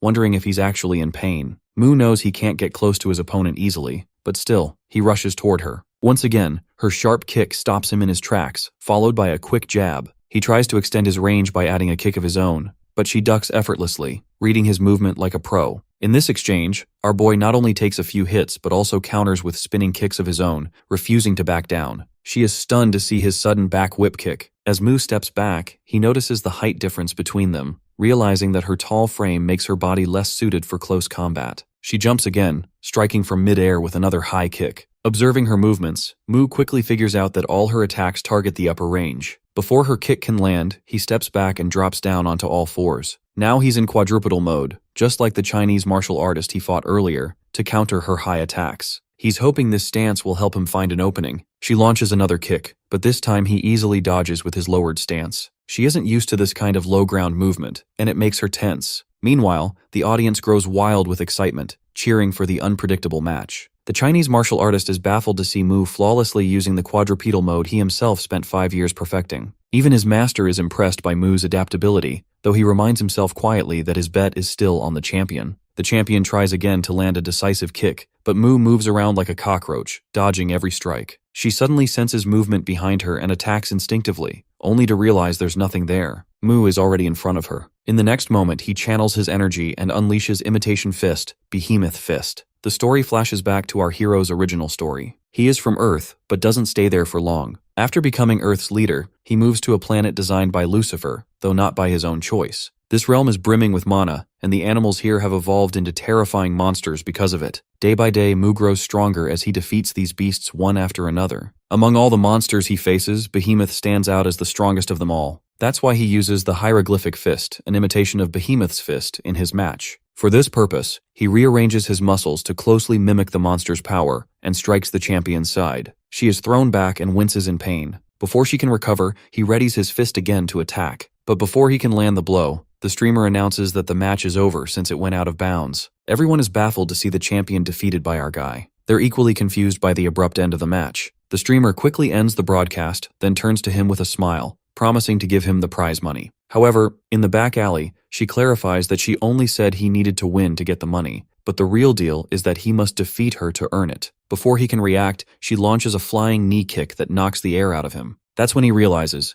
she's Kim Chung-gu, a member of the Midori group. Mu had already guessed she might attack, but he doesn't dodge because he wants to fight again. Now he regrets that decision. The kick is so powerful he can barely move. Chung-gu walks out of the alley, urging her champion to hurry, muttering that she almost lost $1 million because of him. With that, both of them run away, leaving our boy bruised but still burning with determination. Meanwhile, our boy growls in pain and calls for his peer to bring a healing potion. At the same time, Hyung rushes off in a panic. He made a terrible mistake. He lost 5 million won from his mother's account on gambling sites and now fears the beatings that will follow. He sees no way out but to gamble again to win the money back. Instead, he goes to a shop that offers collateral loans to students if they offer to mortgage something valuable. He brings Yong. The receptionist has no idea what creature Yong is, and told by Hyung it is a tuatara, an unusual reptile from New Zealand, except this one is a mutant with wings and horns. Hyung lies, saying he can sell it for hundreds of millions. The receptionist, persuaded, advances him 1 million won. Hyung feels a little satisfied. The creature was worth far more, yet he plans to gamble the entire sum to try to double it. Meanwhile, a hooded figure arrives and uses Daljun's ID to take a loan. The receptionist insists the person remove his hood. He complies, having applied makeup to mimic the girl's appearance. He's approved for 500,000 won, but after fees and deductions he walks away with 450,000 won to be repaid in a week. After collecting the money, the hooded man meets his boss, who is Yang Zhou. The lackey confirms the job is done and complains that he sends him alone because the place is sketchy. Yang Zhou admits he couldn't come himself but plans to win the money back and repay soon. Back inside the collateral loan office, the hooded man toys with Daljun's student ID. His subordinate asks if they can really recover the debt. He only assures that they have another method to collect if someone can't repay. At school, chaos begins the moment Yujin learns that Yong is missing. Restless energy replaces her usual composure as she runs through the corridors, her voice echoing in panic. The class watches in quiet disbelief at their president's frenzy until a teacher's stern voice cuts through, forcing her back to her class. Her explanation about the missing creature earns little sympathy. Mu, seated calmly as ever, remarks that Yong never vanished within school grounds. The statement draws a sharp reprimand from Yujin, who scolds him for withholding such a detail. From his desk, he produces the map she once drew, his finger landing on a marked spot where the trail ended. Before anyone can stop her, Yujin snatches the map and rushes for the exit, only to be caught again by the same vigilant teacher. Elsewhere, Mu's thoughts drift toward his earlier defeat. The sting of loss lingers in his muscles, every ache a reminder of how far his strength must go. The unfinished match continues to gnaw at him, yet the discomfort stirs something dangerous, a renewed eagerness to fight again. A plan takes root: recover, train, and challenge the Midori once more. When the final bell rings, Yujin takes him by the arm, dragging him out of the classroom. Cheol appears along the way, curiosity flickering in his expression at her urgency. Daljun joins them soon after, searching for a lost wallet. Then the discussion soon turns toward Yong. Mu's description of the creature, scaled, winged, and small now, earns only disbelief before the others scatter to search. Watching them leave, he remains behind, quietly satisfied that their search grants him time to heal and prepare. Far from the school, Yang Zhou hides in a restroom, eyes fixed on his phone as he gambles with trembling hands. A streak of victory flashes across the screen, but the smile that follows dies as quickly as it forms, because he can't exchange the money. Days slip by. The search for Yong yields nothing but frustration. Yujin and Daljun, both drained, rest on a park bench, their conversation fading between apologies. Yujin speaks of exams and responsibility. Daljun brushes it off. Yet beneath the words lingers resentment toward Mu, who remains detached from the search entirely. Rising from the bench, Yujin leaves to buy a drink. Behind Daljun, a shadow approaches, a man carrying a student ID. When Yujin returns, only the empty bench remains. Daljun has vanished. A few days earlier, Mu observes the class teacher with a sharp, appraising gaze that makes the man visibly uneasy. His straightforward remark about the teacher's muscle tone only deepens the awkwardness. And the teacher, blushing under the unexpected scrutiny. Then our guy exclaims to train the same training of his teacher. Now, in the present, Daljun stands inside the office of the collateral loan company while demanding the return of her student ID. The clerk, uninterested and detached, insists that the ID was used to secure a loan under her name. Her protest, laced with disbelief, fills the space. At the counter, the so-called young master slams a hand against the table, his expression sharp with feigned authority. His accusation cuts through her confusion, claiming she already borrowed the money. The clerk backs his statement with a cold assurance that the ID will remain with them until repayment. Realizing there's no other way, Daljun asks for the exact amount owed. The figure, 500,000 won besides the interest, due within a week. She promises repayment within the deadline. He warns her to be punctual, reminding her that they already know her school and class. She promises again and leaves the office while asking him to keep her ID secure. When she leaves, he remarks dryly about how young people lack common sense, which immediately offends his young master. Even when he tries to clarify that the comment wasn't directed at him, the young master orders him to call his uncle. Later, as the worker locks the office and leaves the key hidden in a plant pot, Daljun quietly emerges from her hiding spot. She decides to retrieve her student ID herself since she has no intention of paying those scammers. Finding the key, she slips inside the office, unaware of the shadowy figure trailing behind. After rummaging through drawers and shelves, she finally spots her student ID. Just as she prepares to leave, something catches her attention, a faint shadow from the wardrobe. Opening it, she freezes at the sight of Yongyang inside. Before she can do leave, Yangzhou appears behind her, swiftly covering her mouth and motioning for silence. He recognizes that she's the one whose wallet he had stolen earlier. Yangzhou quickly reasons, saying she must have come to retrieve her student ID and claims he's here for the same reason. He advises her to leave quietly, promising he will do the same. Moments later, Daljun steps out of the office with Yongyang, now realizing he's the missing pet from the posters. Disgust fills her as she thinks about how vile those people are, stealing someone else's beloved pet, completely unaware that the CCTV cameras have recorded every bit of her break-in. Later, she finds Yujin, who had been worried about her sudden disappearance earlier, immediately asks where she had gone. Instead of answering, Daljun opens her bag and reveals Yongyang inside. Yujin's face lights up as she rushes to hug the little creature, but Yongyang suddenly spots his real master nearby and darts straight into Mu's shoulder. Mu, caught off guard and clearly on edge, flings him away without a second thought. He quickly covers up the moment, claiming his muscles are sore from overtraining. Yujin, however, looks displeased by how he treats Yongyang so coldly. Meanwhile, at the collector's office, the staff reviews the CCTV footage, which clearly shows both Yangzhou and Daljun sneaking into the office and stealing the cards, with Daljun later walking off with Yongyang. When the worker nervously reports this to his boss, the man's expression darkens. At first, he scolds the collector for carelessly leaving his keys where anyone could find them. Then, in a deceptively calm tone, he remarks that the loss isn't major if those students fail to repay the loan. But his expression hardens, fury flickering in his eyes at the sheer audacity of those kids. Later, during the school football match, one student performs an eagle shot to kick the ball toward the goal. But our boy stands right in front of him like a statue. When the ball slams into him, his expression twists into something wild, almost psychotic, as if he's ready to beat the poor player to a pulp. The students nearby watch in horror, whispering about the doomed player while their sports teacher rushes in to make sense of the chaos. Meanwhile, our boy seems to be thoroughly enjoying his PE training. At the same time, Yujin gives Yongyang her old phone so he can use the messenger app, since neither he nor his master has a phone to contact anyone. She tells him to use it if something like his previous kidnapping ever happens again. Yongyang, however, has no idea what Wi-Fi or a messenger even is. Nearby, Hyung, who has once again lost his money, grows nervous upon spotting Yongyang. The next moment, Yongyang launches himself at him, furious over the kidnapping incident. Hyung curses loudly as he throws the creature off himself. Meanwhile, the PE teacher tries to calm our boy down, explaining that he needs to stay peaceful during PE or he'll be kicked out of class. Right then, Hyung accidentally bumps into him, and as soon as Mu sees him, his face lights up with excitement, ready to brawl again in the name of PE time. Before he can attack, the teacher restrains him. When class ends, our boy eagerly tells Yujin how much fun PE is and insists he wants to have it every day. Yujin dryly comments that he doesn't even know what PE means. She then casually suggests that he leave Yongyang with her since he needs to go for training. Besides, she says, her pet misses her, and she needs to teach him how to use a smartphone. Meanwhile, Daljun stands nearby chatting with her classmates while Cheol complains about his aching neck. Heijin is about to go see the class president when Yangzhou, battered, spots Daljun. He angrily demands that she hand over her student ID. When she looks confused, he tells her about the CCTV footage that caught them, making her friends question. Desperately, he warns that if she doesn't return it, she'll end up beaten like him. He then snatches her bag, trying to grab the ID, which draws the attention of both Cheol and her brother. Both boys charge forward as Yang Zhou threatens to hit Daljun unless she gives him the card. Before he can act, they strike first.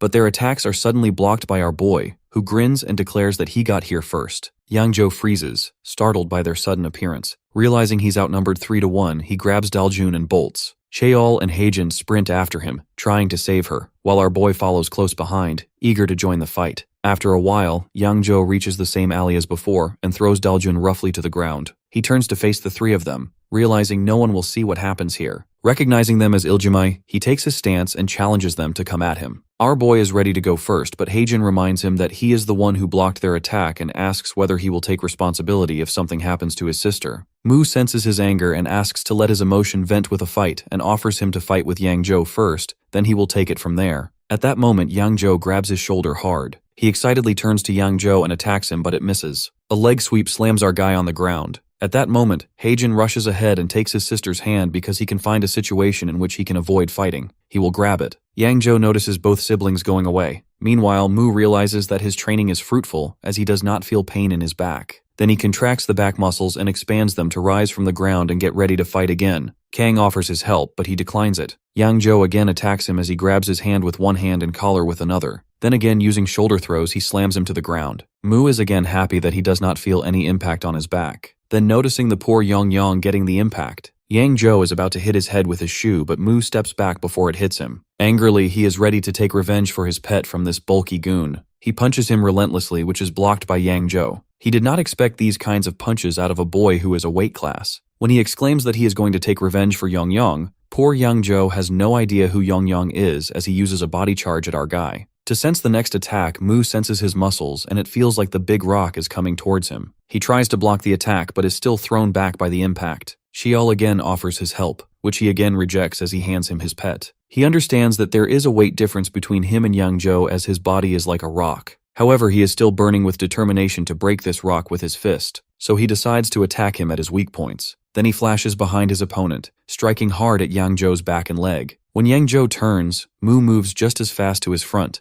landing sharp punches on both legs that make the bulky man curse under his breath. Desperate to distract him, Yang Zhou calls out to Cheol, accusing them of ganging up on him 2 against 1. When Mu glances back instinctively, Yang Zhou seizes the moment. He wraps his arm around Mu's neck in a rear naked choke and tightens his grip, choking him out. Cheol understands that it's dangerous as he sees Mu struggling and finally calls out for help. Cheol rushes toward them, ready to pull Yang Zhou off, but before he can reach, Mu manages to choke out a hoarse command, telling him not to help. Cheol freezes mid-step, uncertain. Then Mu's expression shifts into a grin, wild and confident even with the choke pressing against his throat. He repeats it that not to help him. Yang Zhou's powerful grip tightens around his skull, and Mu feels the pressure crushing his blood vessels. The flow of blood to his brain slows down, and if this continues for even a few more seconds, he can be unconscious. But just then, a smirk forms on his face as he activates his neck muscle strengthening technique. He immediately follows it with a sharp contraction of his neck muscles. His plan becomes clear in his mind that if he can create even a small space between his throat and Yang Zhou's arm, he will use his forearm muscles to their maximum strength and break free. In one sudden burst of power, he releases all that energy at once and rips himself free from Yang Zhou's hold. His opponent's arm trembles from the force and he stares at Mu in anger, mocking him. Our boy studies him carefully and realizes that Yang Zhou's defense has weakened. He knows that now is the time to end this with one powerful and precise strike in the center and tightens his fist. A few days earlier, the teacher tells him to watch carefully as he demonstrates on the gym machine. He explains that many consider posture as the most crucial part of exercise. Holding the weight at full extension, the trainer shows how proper control makes a difference. He mentions that his lower body feels stable and that his muscles work smoothly through the 10 repetitions, giving excellent results. When he finishes, the trainer turns to Mu, who holds the weight just like he did, and asks if he plans to keep training and points out that the weight must feel heavy on his neck. But he keeps it there, showing his best effort despite the strain.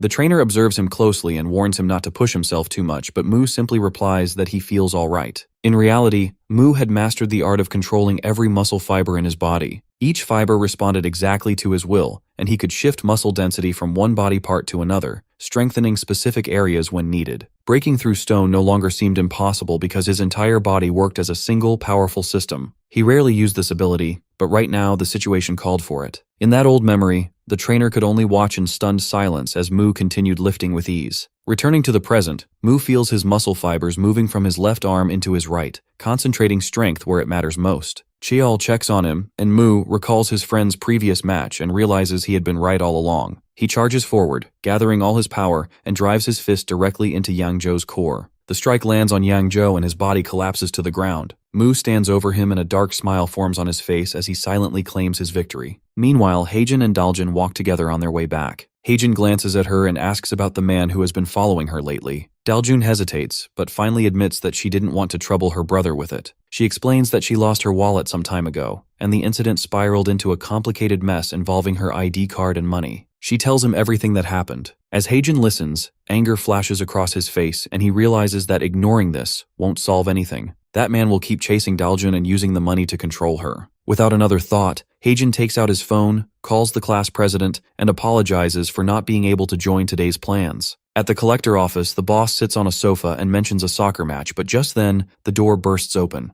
Heijin storms in and his face burns with rage. Before anyone can react, his fist crashes into the bod's face. He follows it with another blow, then another, pounding him without hesitation. The collector freezes in shock, muttering that this reckless kid has lost his mind, and wonders if the young master is all right. The collector hurriedly grabs his phone and orders the guards to appear immediately. Within moments, 3 security guards rush in. Heijin looks at them with fury and has no idea that something he deeply despises flows through his own veins. It's his father's blood runs inside him, carrying a terrifying and uncontrollable strength. In an instant, he charges on the guards to attack. Heijin grabs one of the guards and throws him out of the doorway with incredible force. Within seconds, all 3 guards lie on the floor in a miserable state. Heijin looks at the boss, demanding to know why he keeps asking for repayment of money that was never took in the first place. The boss, bruised and shaken, struggles to speak and asks if Heijin even understands who he is dealing with. Heijin calmly tells him that it doesn't matter who he is, and if he keeps bothering people, the consequences will not be pleasant. He steps over one of the fallen guards and walks out of the room without looking back. The young master slams his fist against the floor, in frustration, and mutters to himself that he no longer knows how to deal with this situation. While Mu walks alongside Cheol, he admits that it has been a long time since he felt this much excitement during a fight. Cheol looks puzzled, and asks about the strange technique where Mu's arms seem to shrink, and then expand. He raises his arm to show him, and the veins swell across the surface. Cheol tries to copy the movement, but his hand only trembles weakly, unable to produce the same effect. Mu explains that he still hasn't learned to control his muscles properly, and instructs him to listen carefully to what his body is saying. Every muscle has its own unique reaction, and one must understand each of them individually. Only when the mind and muscles connect completely can a person gain true control. Cheol continues to practice the movement again and again while he leaves. Yongyong, sitting on Mu's head, questions why he is sharing so many of his secrets. Our boy replies that watching Cheol grow stronger makes him look forward to fighting him again someday. Yongyong agrees that fighting powerful opponents helps one grow faster. Our dude adds that he must also become too strong to defeat Lucifer with an evil smile spreading across his face. Yang mentions that Lucifer is still trapped behind the barrier, so they have plenty of time to prepare. Mu immediately corrects him that time is running short because Lucifer has the power to break the barrier and come to Earth soon. From now on, training becomes their only priority. Meanwhile, the young master then visits his uncle, Choi Sung-gil,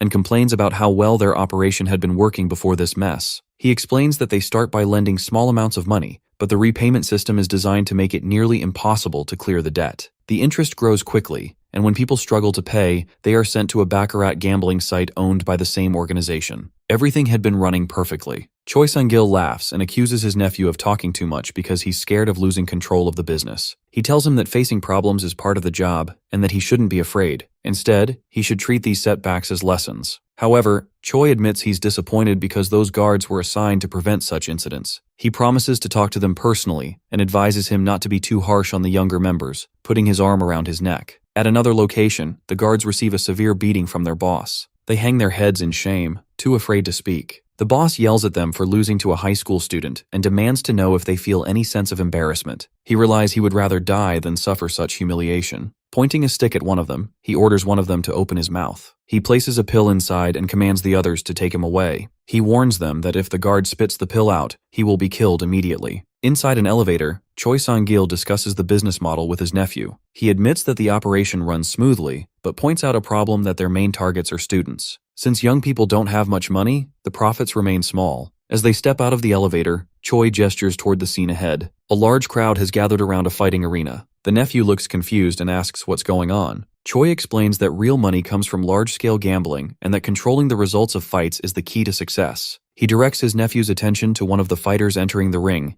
It is the none other than Collector. His veins bulge grotesquely all over his body. The nephew, shocked by the change, remembers what his subordinate used to look like and wonders if this transformation was always hidden. The match begins, and when the opponent tries to attack, the enhanced Collector dodges easily. He launches a series of rapid strikes, moving like a wild animal, laughing as he feels a surge of overwhelming power. Choi shows him the same pill and explains its effect. With just one of these pills, he can control the results of every fight, deciding who wins and who loses whenever he wants. The nephew's eyes widen as he thinks about the possibility of using it to defeat his enemy. Meanwhile, Mu finishes his gym training. His body has changed completely. His muscles have become larger, stronger, and more defined. He smiles, noticing that this training method feels more thrilling than ever. The teacher watches him in disbelief, staring at the thick veins and solid muscle on his arms and legs. He admits that he has met many dedicated athletes before, but Mu is the first person he has ever seen change so quickly. The trainer asks if Mu is using any kind of performance-enhancing drugs. Mu starts to say yes, but before the trainer can warn him about the risks, he explains what he means. His thoughts drift to Lucifer's words about his weakness. He remembers being told that to face someone like Lucifer, he would need far more strength than he currently possesses. Mu's phone begins to ring, and Young quickly alerts him about the incoming call. When Mu answers, he hears Yujin's voice on the other end. She sounds irritated and demands to know where he has been, and complains that neither Yang has shown up for an entire week and insists on knowing their location. Our boy explains calmly that he needs to check if his training has produced any real results. Meanwhile, in between the street, two Godori girls sit together counting money. Chungu counts the earning amount as 8 participants joined, and donations came through the broadcast. Their conversation stops when a shadow falls over them. Both look up and find Mu standing in front of them. He admits that the situation feels awkward since he assumed they would have figured things out by now. Chungu admits that she has doubted his strength, and in an instant, he launches forward and drives his knee into Mu's chest. The strike lands perfectly, and Chungu lands lightly on the ground again. Yang is checking if our boy is injured, but he only smiles while Chungu stares in confusion.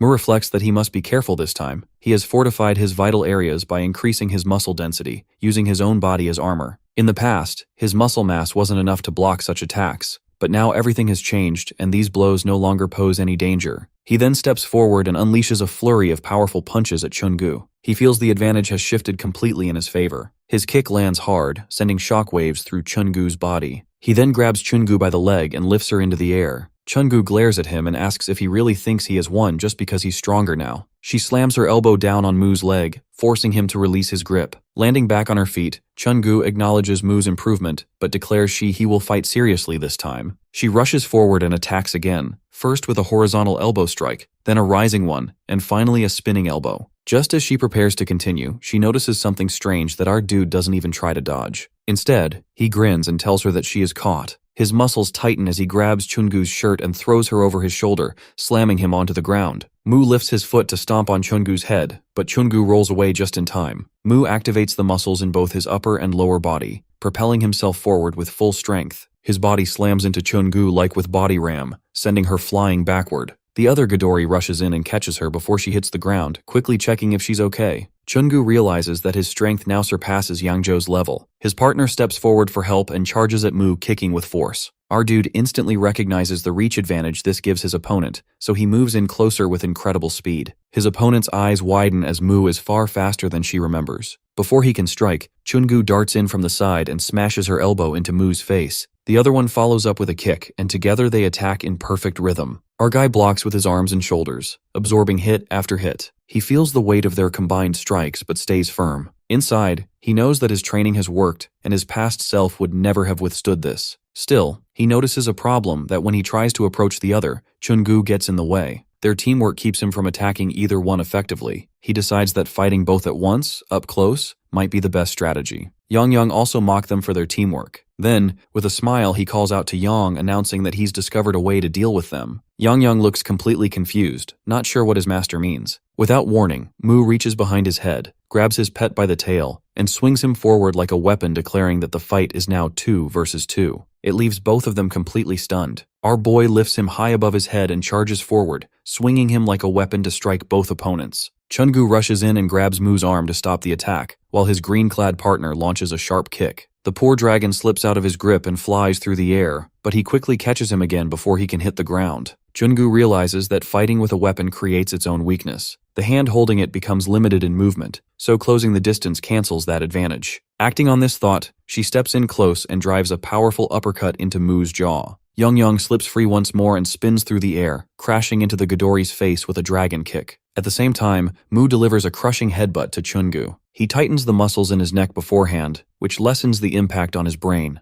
With equal force, the one who receives the hit always takes the worst damage. A large lump quickly swells on Chungu's forehead. The other rushes to check on Chungu, then sprints toward Mu in anger and swings a fierce kick at Mu's side, but he strengthens his side muscles and catches the leg mid-air. He then slams his elbow down on the trapped leg, making the girl cry out in pain. The champion reacts quickly and kicks Mu across the face with her free leg. Mu's eyes snap open, and he grabs that leg too. Now holding both legs, he pauses to think. Grappling usually suits him better than joint locks, but this situation seems perfect for trying one again. He twists both legs into a locking position, leaving his opponent helpless as the ancient Egyptian joint lock takes full effect. The champion screams as sharp pain shoots through her legs and he fears his legs might actually break. She shouts her surrender again and again, admitting complete defeat. Mu asks if he truly gives up and begins to release the lock. He mentions leaving his mark, but before he can finish, she breaks free and kicks him square in the face. She rolls away and quickly stands back up.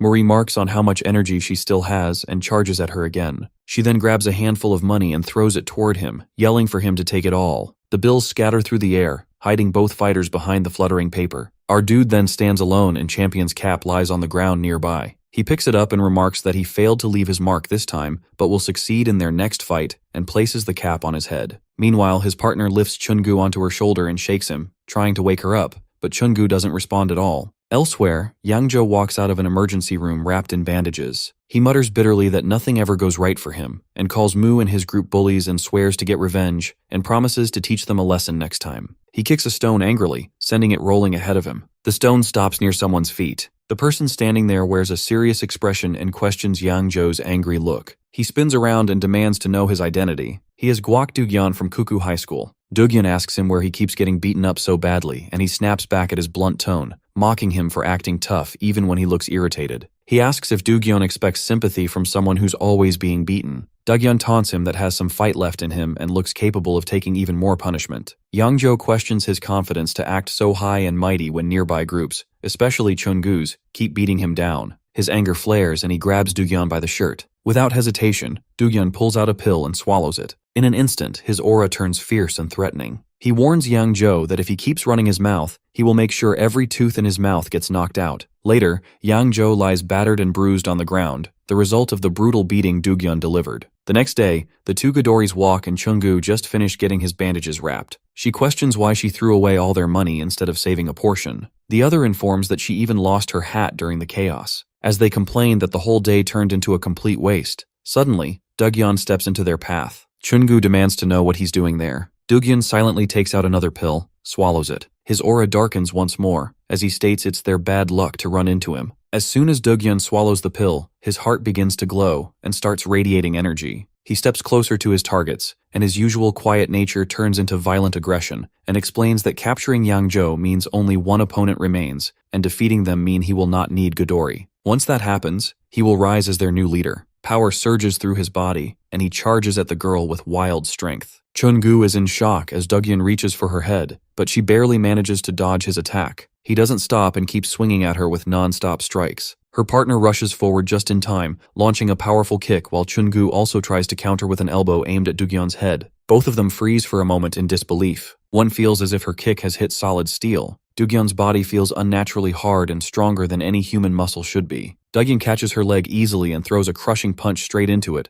making a sound like bone cracking. She falls to the ground screaming in pain. Chungu curses loudly and attacks Dugyan with a furious series of punches, but he doesn't even flinch. He grabs her face and mocks him, saying her punches only tickle. Then he seizes her face, and she gasps in horror, unable to understand what he's done to make himself so powerful. Dugyan slams her head into the floor with incredible force, leaving cracks along the wall. Chungu pushes herself up again, but Dugyan only laughs and mocks them. When Chungu collapses on the floor, he turns away, pleased with himself, and mutters that he finally managed to say a perfect villain line. Later, the two injured fighters rush to the hospital for treatment. Meanwhile, Dugyan meets the hooded guy who praises his impressive performance. Dugyeon, breathing heavily, demands to know what kind of substance he just took since the power feels insane and uncontrollable. The hooded man tells him to focus on finishing his mission. Capturing all the remaining Ghidorah members will fulfill their deal. Dugyeon claims confidently that he can crush anyone now and then asks why the hooded man doesn't take the pill himself if it's so powerful. The hooded figure recalls his uncle's warning that the pills have severe side effects. The stronger the power, the worse the damage. The user's personality turns violent, and repeated use can even make the body explode. Now in present, he quickly answers that he prefers herbal medicine instead. Dugyeon wonders what herbal medicine has to do with anything, but he gives no answer. Elsewhere, our boy searches for Ghidorah girls. Earlier, Yujin told him that Chungu also attends Whistle High School. Yang pops his head out of the bag, confirming it. Mu asks for directions, but Yang teases him for acting like an old man who still needs drawings to find places. Using the phone's navigation, Yang guides him to Whistle High. Mu, still wearing the cap, stops in front of the school just as the Ghidorah member comes out, walking on crutches. She notices the hat on his head is hers. She then leads our boy to the hospital, where Chungu lies in bed, his body wrapped in bandages. Mu asks what happened to her, and she explains that some maniac attacked them out of nowhere the previous day, leaving her in this state. She adds that it wasn't our dude who did it and informs them they already reported the incident to the police. The attacker hasn't been seen since, and Dugyeon has disappeared from school entirely. Just then, a sudden noise echoes behind them.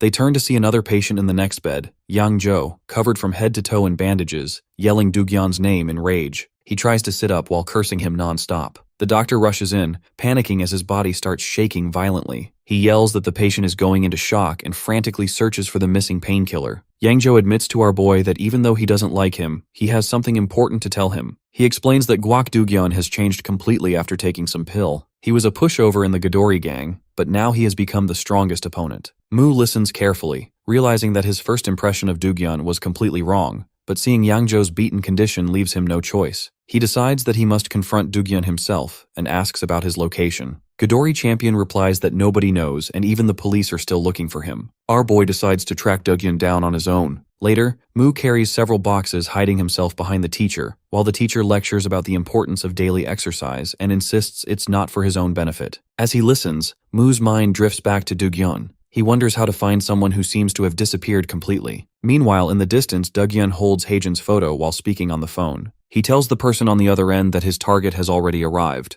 The voice angrily warns him not to expose his drug use by acting recklessly. Dugyeon hangs up impatiently, muttering about how long he still has to wait. From the classroom window, Dugyeon spots Haejin standing outside. He compares the face with the photo and confirms the match. Without hesitation, he swallows a pill and bursts through the door, shouting Haejin's name. Haejin turns toward the noise and sees Dugyeon, pointing at him and warning that today will be his last day alive. Dugyeon storms into the room with wild eyes, making every student freeze in terror. He grabs a student's chair. That student, still seated in it, picks it up and throws it at Haejin. Haejin dodges it, and the chair goes through the window, shattering the glass into pieces. Panic spreads as students whisper in fear, asking about his identity, shouting for the teacher. Haejin steps forward, demanding to know what Dugyeon wants. Dugyeon answers with a furious charge, shouting that resistance is useless. His punch hits Haejin so hard that he crashes into a bookshelf. A second hit follows immediately that he dodges, driving Dugyeon's punch deeper into the shelf. Haejin realizes that he can't just take his attacks like this, and he clenches his fists and declares that he'll fight back.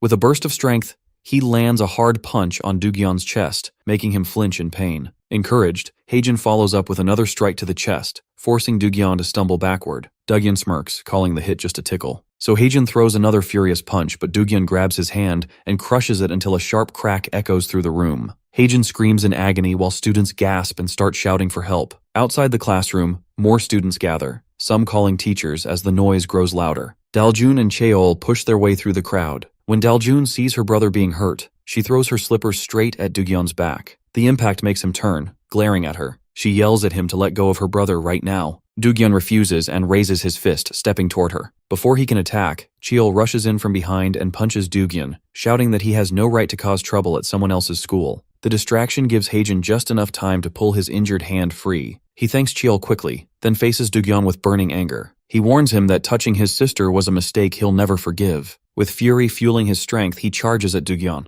Downstairs, the teacher hears the chaos and looks up as students rush by, whispering about a fight involving the Ghidorah gang. The teacher demands an explanation, and one student blurts out that a serious fight has broken out in a third-year classroom. Cursing about troublesome kids, the teacher runs toward the noise. Nearby, Mu drops the boxes he was carrying when he hears it. His excitement sparks immediately, and he dashes off toward the classroom, eager to join in. At that moment, Yongyang senses something, so he quickly emerges from the bag and warns Mu that there's mana in the area. Heejin rushes forward with full force while Cheol attacks from another side. Doogyun notices Cheol's movement and turns his focus toward him, raising his fist to strike. Cheol quickly dodges the blow and thinks that this opponent relies only on strength, throwing simple punches that are easy to avoid. Doogyun roars in anger and spins his body to continue his assault on Cheol. At the same moment, Heijin kicks the back of Doogyun's shin with precision. The impact makes Doogyun fall to one knee as he grits his teeth in frustration. Heijin takes the chance to jab his finger into Doogyun's eye, reminding himself that even the strongest body still has weak points.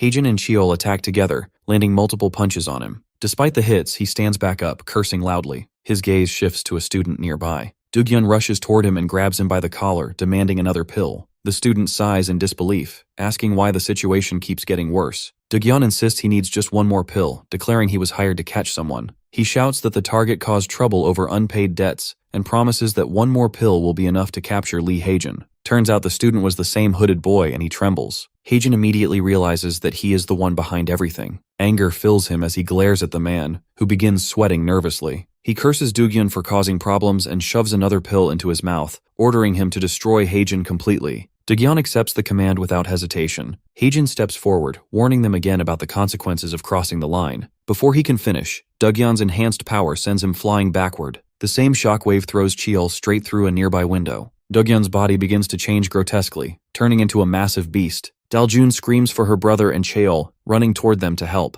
Doogyun reaches out to grab her, but a strong hand stops him. The teacher has arrived. He remarks that Doogyun must have been working out lately, but brute strength does not excuse attacking his classmates. The teacher grips Doogyun's hand tightly and announces that it is time for a lesson. Doogyun trembles as he tries to overpower the teacher by force. The teacher quickly realizes how dangerously strong Doogyun has become and runs outside, calling for police assistance. Our boy appears at the scene right behind the teacher. Yongyang sits on his shoulder and points at the mana coming from him. Mu's eyes shift toward the students standing nearby who point at Yongyang and claim him as his property. But as he steps forward, his foot slips on a stray slipper, making him curse as he loses balance and slamming hand on Mu's face. Mu grabs his head and drives his elbow straight into his face, sending him crashing to the ground. He yells at Doogyun to attack and take down our boy. Doogyun agrees immediately and charges at Mu with a raised fist. Just as the punch is about to land, Doogyun's body suddenly changes back to his normal form. Shock spreads across his face as he realizes what happened. Yongyang has drained all his mana. Doogyun still tries to punch, but Mu counters with a single strong hit to his face, knocking him down. Mu continues beating him until he stops moving. Yongyang studies the mana he absorbed and remarks that it feels strangely familiar, carrying something special within it. After the fight, Mu stands over Doogyun's defeated body, feeling that something about this victory is off. The fight had no real substance, so he orders Yongyang to return the mana to Doogyun. He agrees but warns that this mana is not ordinary, so he asks about the difference. Yongyang explains that the mana is unnaturally pure, not found on Earth unless given by a god through a sacred item. Since the deity stopped giving mana long ago, its presence means another power is interfering. Mu's suspicion deepens, so he asks him if it belongs to him, and Yongyang laughs nervously. As he returns the mana to Doogyun, his monstrous form begins to reappear. The story moves back in time to nearly 1,000 years ago in the divine realm. Mu stands in the domain ruled by the god of the Cyclops. In front of him towers an Ultra Cyclops in its giant form. The creature grips its weapon with all four arms and lets out a thunderous roar, commanding him to stop. It swings the weapon down toward Mu, but he rolls across the ground to dodge. The weapon dissolves into a spiral pattern and disappears, and Mu rises from the floor completely unharmed. The Cyclops returns to its normal size as the giantification effect fades. It pleads with Mu to stop irritating it so often, and Mu responds that he will stop only when he gets proper entertainment and promises to return soon. Yongyang besides him understands the failure of the Cyclops to meet their master's expectations, but soon grows thoughtful. He starts thinking of a way to ease his master's constant boredom. After a moment, he pulls out a rock. Mu looks at the rock and asks its source, and Yongyang explains that he got it from Earth and begins a special preparation process. First, he uses crushing magic to grind the rock into fine powder. Then he mixes the powder with any available liquid. Finally, he pours magical energy into the mixture until it forms a sphere and then draws its sign on it. Once done, he proudly presents it to him. Yongyang describes the finished product as a dough infused with body enhancement magic. He explains that feeding a small portion to an opponent before battle will boost their strength, making fights more interesting for Mu.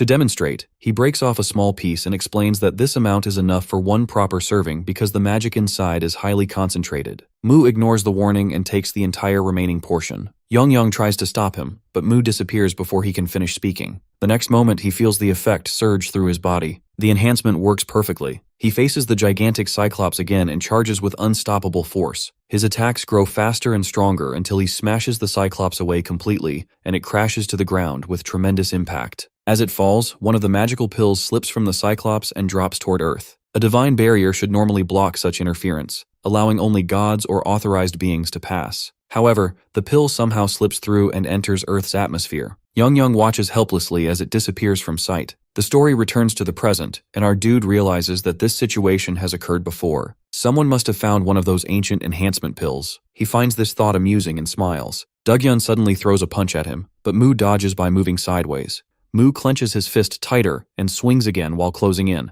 Mu observes how durable this enhanced opponent has become. Dugyeon raises both arms, locks them together, and slams them down on Mu. The resulting explosion shakes the entire school, making students panic across the building. Mu escapes the blast just in time, but Dugyeon grabs him right after and lifts him high into the air. He shouts about his victory and throws Mu backward with all his strength. He smashes through a door, and his shirt tears apart from the impact. Young quickly flies to his side to check his condition, and Mu asks how long Dugyeon's enhanced state will last. Young examines the remaining mana and estimates that only 5 minutes remain before the effect fades completely. Mu repeats the time aloud, confirming it. Young confirms and explains that surviving for those 5 minutes might be one way to handle this fight. He also offers to drain Dugyeon's mana again if Mu wishes. Mu thinks about it carefully, and 5 minutes means the enhancement will soon end, and he will lose the chance to fight Dugyeon at full power again. A dark grin spreads across his face as he stands up. He decides to end this battle within those 5 minutes. Elsewhere, in another place, Choi examines a small fragment of stone. He studies it for a while and decides that this amount will be enough. Footsteps echo nearby as someone approaches. The stone in his hand turns out to be a small piece of the same magical pill that once fell from God's dimension. Mu then tears his shirt apart in frustration, and he knows that trying to match Dugyeon's strength directly will only destroy his own body. If he wants to win, he must surpass him in at least one area. His muscles tighten as his body prepares for what comes next. Since leaving his original world, his muscles have continued to develop and grow stronger. Over time, that excessive muscle mass began to slow his movements. He realized that raw strength alone wasn't enough, and he needed balance between power and mobility. Through training, he discovered a method to reduce muscle size while increasing density, a skill he named compression. During his years of practice, he stacked this ability over 100,000 times. Now, in this battle, he activates it at 1 stack. Compression lets him strengthen specific parts of his body instead of his entire form. As Dugyeon's fist rushes toward him, Young shouts a warning and Mu narrowly dodges, and Dugyeon's punch smashes through the door behind him. He increases compression to 2 stacks, feeling his muscles harden further. He grabs Mu's head with both hands and throws him across the room with tremendous force.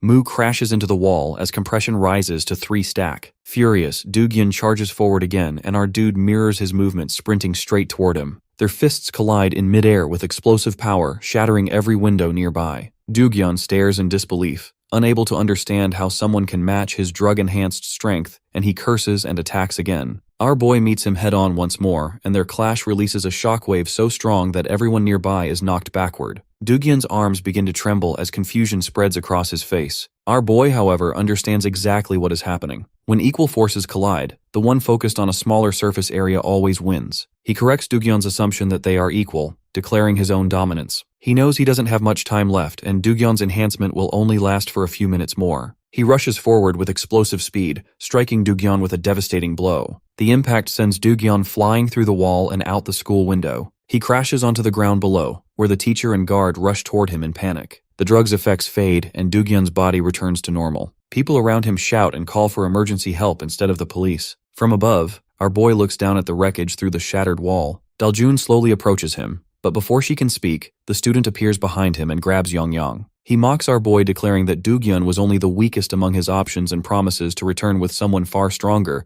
before tossing Young to the floor. Young rolls across the ground, grumbling about being treated roughly. He kneels on the ground, breathing heavily from exhaustion. Young hurries to his side in worry, but our dude suddenly smiles. He latches onto the student's words about Dugyeon being the weakest. His expression darkens, and a disturbing grin spreads across his face, and it makes Young nervous. Our boy demands to know more about these stronger opponents. Young starts sweating in fear as he watches his master's twisted excitement grow. Meanwhile, in another place, Choi grinds a glowing blue stone into fine powder. His nephew enters and begs for more pills. Choi inquires how he ran out so quickly when it took months to prepare the last batch. He admits that he used 2 pills in one fight and still lost. Choi stares at him in disbelief that losing after using 2 pills should be impossible. Before they can discuss further, a sudden noise makes them both turn. The door swings open, and Choi demands to know who entered and how they got past security. Moo stands in the doorway and every guard outside lies unconscious. He steps inside calmly, saying that he came because he received an invitation. Then, with a cold smile, he demands to meet the strongest opponent they have.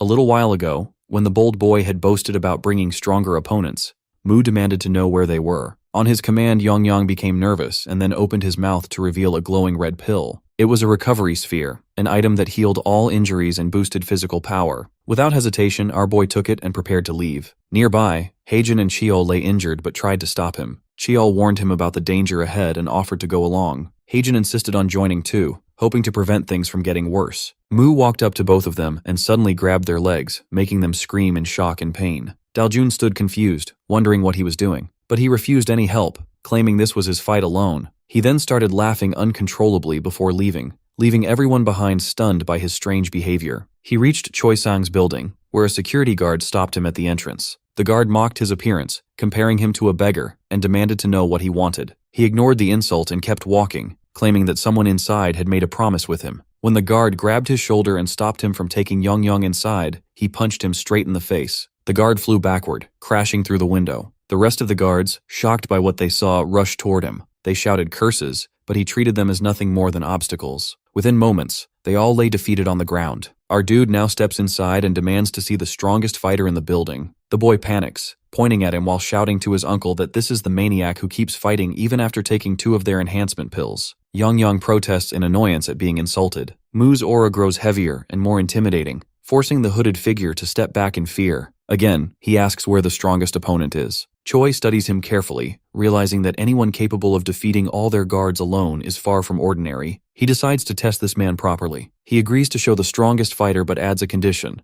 If he loses to any of them, he must serve under them. He accepts with a confident smile, telling them to proceed however they like. The boy quickly adds another condition, pointing toward Yang and demanding that he be part of the wager too. Yang becomes furious at being treated like property, but the boy agrees without hesitation, and Yang understands that he is simply too confident to care about the risk. Soon the battle arena opens and the first fighter appears. The boy nervously asks his uncle if they can really win this. He reassures him that 1 pill alone allows someone to fight for hours, while 2 make them nearly unstoppable. Their plan is to use 1 pill to wear him down, then another to finish him off. The first opponent has a pill, his eyes glowing red. He announces that although his boss has allowed killing, he won't go that far. He rushes toward Moo with full killing intent, but Moo activates his grip enhancement mid-attack, catches the fighter's arm, and squeezes until bones crack. The man screams and drops to his knees in agony. Choi's expression hardens as worry begins to show. Then comes the second fighter, also enhanced by a pill. He charges forward, but the protagonist strengthens his legs and launches his knee upward, striking with explosive force. The opponent stumbles back, and before he can recover, a brutal punch to the face sends him flying into the wall with a loud crash. Moo stands calmly, looks toward Choi, and reminds him of his promise, asking whether these are truly the strongest fighters he has spoken of. Choi watches the battle unfold, assuring him that only 1 fighter remains. The third opponent steps into the arena and swallows not 1 but 2 pills at once. His body changes instantly, muscles bulge unnaturally, his limbs swell like overfilled balloons, and veins pop across his skin. The boy is shocked looking at the monstrous figure and the extreme transformation. Moo wonders if this is the stronger opponent Choi promised earlier, and the fighter calls himself the strongest one there. To prove it, he kicks the man into the wall so hard that it crushes his body. Choi looks pleased by the brutal display, while Moo silently watches the destruction. When the giant finally strikes him, even a light hit sends him sliding several feet backward. He glances at his feet and analyzes the situation, noticing that the transformation made the fighter's legs far stronger than the rest of his body, and it's perfect for stomping and kicking with deadly force. So he removes his shoes, drops on all fours, and activates his Tiger Claw Fist, which is his quadrupedal combat style. The hulking fighter raises his leg to crush him, but Moo dodges with blinding speed. The fighter curses, calling him a cockroach, but before he can move again, Moo launches his behemoth fist straight at his face. The giant catches the attack mid-air, gripping his arm effortlessly and mocking his weak strikes. Suspended off the ground, Mu unleashes a flurry of blows, striking from every angle before driving his knee into the fighter's ribs. When he lands, blood trickles from the fighter's nose. The fighter wipes the blood and scoffs, calling the hits nothing more than bug bites. Mu realizes his attacks lack real impact. His mind races through options and aim for joints, vital points, or simply amplify power. Before he decides, the fighter lunges forward and drives his knee into his abdomen, sending him crashing into the wall. Blood runs down his face as the fighter laughs, boasting about how a proper knee strike feels. Mu steadies his breath, realizing that spreading his attacks won't work. He needs to focus everything on weak points. Moving fast, he lands a precise hit on the fighter's sternum, finally making him grunt in pain. The monster curses and counters with a storm of knee strikes that shake the arena. Mu wonders if his power isn't enough, then recalls that focusing the same force on a smaller area increases damage. Acting on instinct, he thrusts a single finger like a spear into the fighter's chest. The strike pierces deep, making the giant howl in agony. He follows with a barrage of finger strikes. Yongyang watches his master fight proudly. Choi curses under his breath, shocked that someone could overpower a fighter with 2 enhancement pills. He leaves his seat and charges toward the arena as his nephew calls for him. Inside, the monstrous fighter collapses, his chest covered in countless puncture wounds. He drops to his knees, then falls face first, motionless. Just as the fight seems over, Choi throws another pill inside that rolls across the floor and stops beside the man. Choi signals the fighter that if he takes the pill, he'll be offered money and forms a victory sign and utters a strange word, Tadabul. The fighter repeats it under his breath, and for a brief moment, it looks like he might refuse. But he can't control and swallows the pill desperately. The change begins instantly, and his muscles swell until they look ready to burst. His skin stretches over them like thick leather, and his entire body expands into something monstrous. Choi mutters under his breath, urging him to finish it now. The transformed fighter roars, shouting Tadabul again and again as he charges forward. Mu instantly understands that the situation has turned dangerous, and his earlier attacks won't work anymore. He focuses his energy, compresses his muscles, and extends his middle finger, thrusting it hard between the fighter's ribs. The hit lands, making the giant stumble for a second,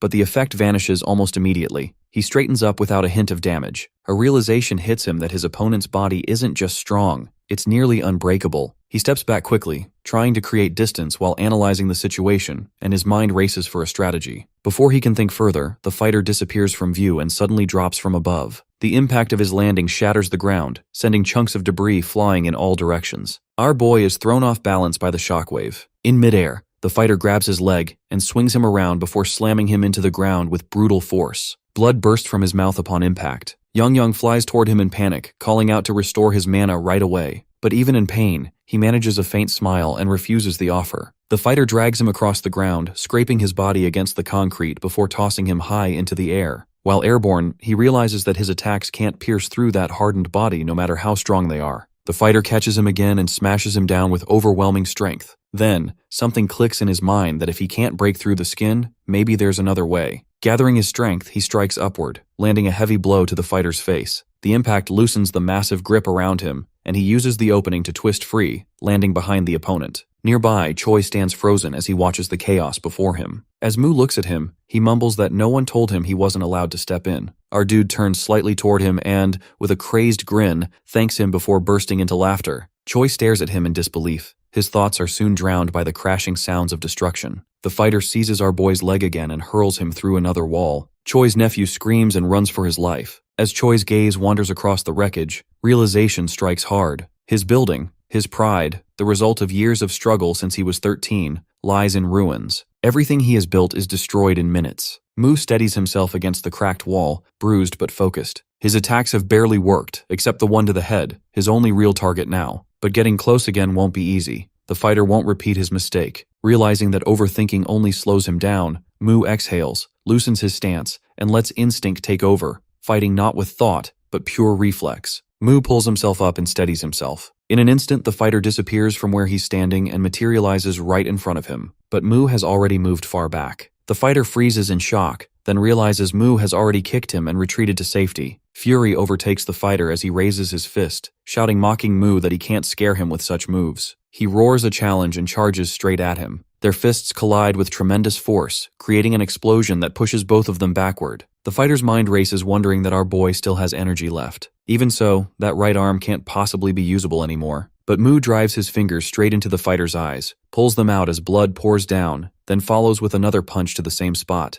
The fighter strikes back, his blow sending Mu flying far away until he crashes into the fighting arena below. He notices the pill's effects are ending. He launches himself upward, grips the arena ceiling, and drops down while shouting "Tada Bull," planning to finish this quickly. Mu watches his descent carefully and dodges at the perfect moment just before impact. The fighter slams directly into the floor. The moment he lands, Mu stomps down on him, making him cry out in pain. Then Mu unleashes countless strikes on the grounded fighter. Choi and Yongyang watch the entire scene in shock. As Mu keeps attacking, the fighter shrinks back to his normal size as the pill has completely worn off. Mu's foot is badly injured, but a smile spreads across his face. Suddenly he starts laughing uncontrollably. Just then, the arena ceiling breaks apart and collapses down on him. Yongyang screams and runs toward him, calling his name frantically. Choi watches everything unfold, regretting the damage, as he only wanted to make some profit, and now this happens. He tries to think positively, reasoning that at least the building is still intact. But looking at the shattered, broken structure, he questions himself whether it's really safe, and worries about recovering from the damage with just the arena's fight money. Panic sets him as he realizes he won't be able to even let matches happen there. Yongyang reaches his master and tries lifting the ceiling, but it's too heavy.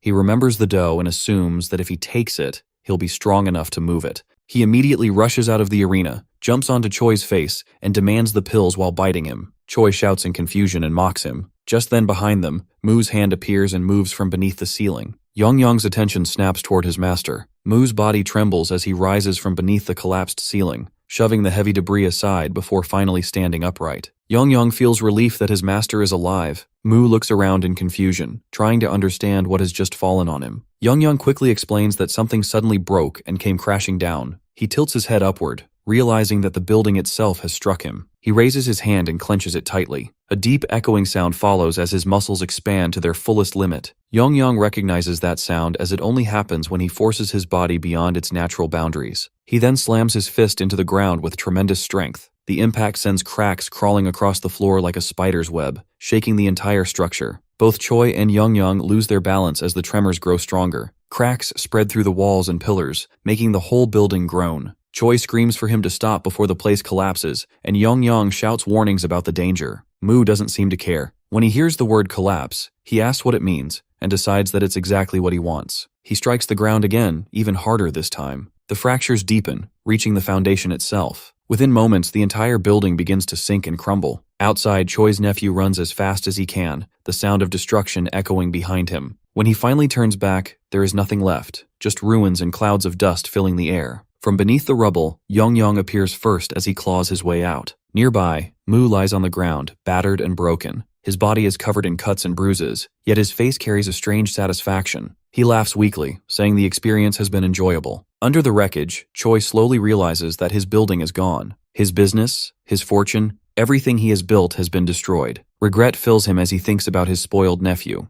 Then his eyes catch the enhancement dough nearby. Yongyang glances at his master because if he known the situation would spiral into such chaos, he would have brought along more recovery orbs. Lucifer's interference had completely disrupted their careful preparations. Yet our boy, calm despite his injuries, dismisses Yongyang's concern. He assures him that his body will eventually recover on its own. Fighting again soon might be impossible, but he trusts that Earth's medical facilities are advanced enough to aid his healing. Before Yongyang can respond, a thunderous explosion shakes the ground behind them. Smoke billows upward, and from within it, Choi emerges with his form altered after consuming the enhancement dough. Yongyang instantly understands what has happened. Without hesitation, he steps forward, determined to protect his master. He insists that he will handle the fight himself, but Mu refuses to retreat. He declares that the battle is his to finish. Yet before he can take another step, his body gives out and he collapses once more. Towering above them, Choi bellows about vengeance for his shattered building. His massive frame trembles with rage as he raises a gigantic fist and brings it crashing down. The force would have destroyed our dude completely if Yongyang hadn't pulled him aside just in time. The ground splits and crumbles where the blow lands, sending a shockwave rippling through the debris. Yongyang realizes his master cannot continue like this, and he pleads with him to stay down, but he refuses to surrender. Though his body is broken and his strength nearly gone, one leg, his left, still obeys him. It's enough for one final strike. He drags himself in front of Choi and focuses all remaining strength into reinforcing that leg. His target is clear, and when Choi charges forward, Mu releases all his power into one precise strike aimed directly at Choi's heart. The impact is immense. Choi coughs up the enhancement dough and collapses, his body shrinking back to normal. Yongyang picks up the dough, thrilled at the thought of extracting its mana to heal his master. But before he can act, a sudden gust of wind rips it out of his hand.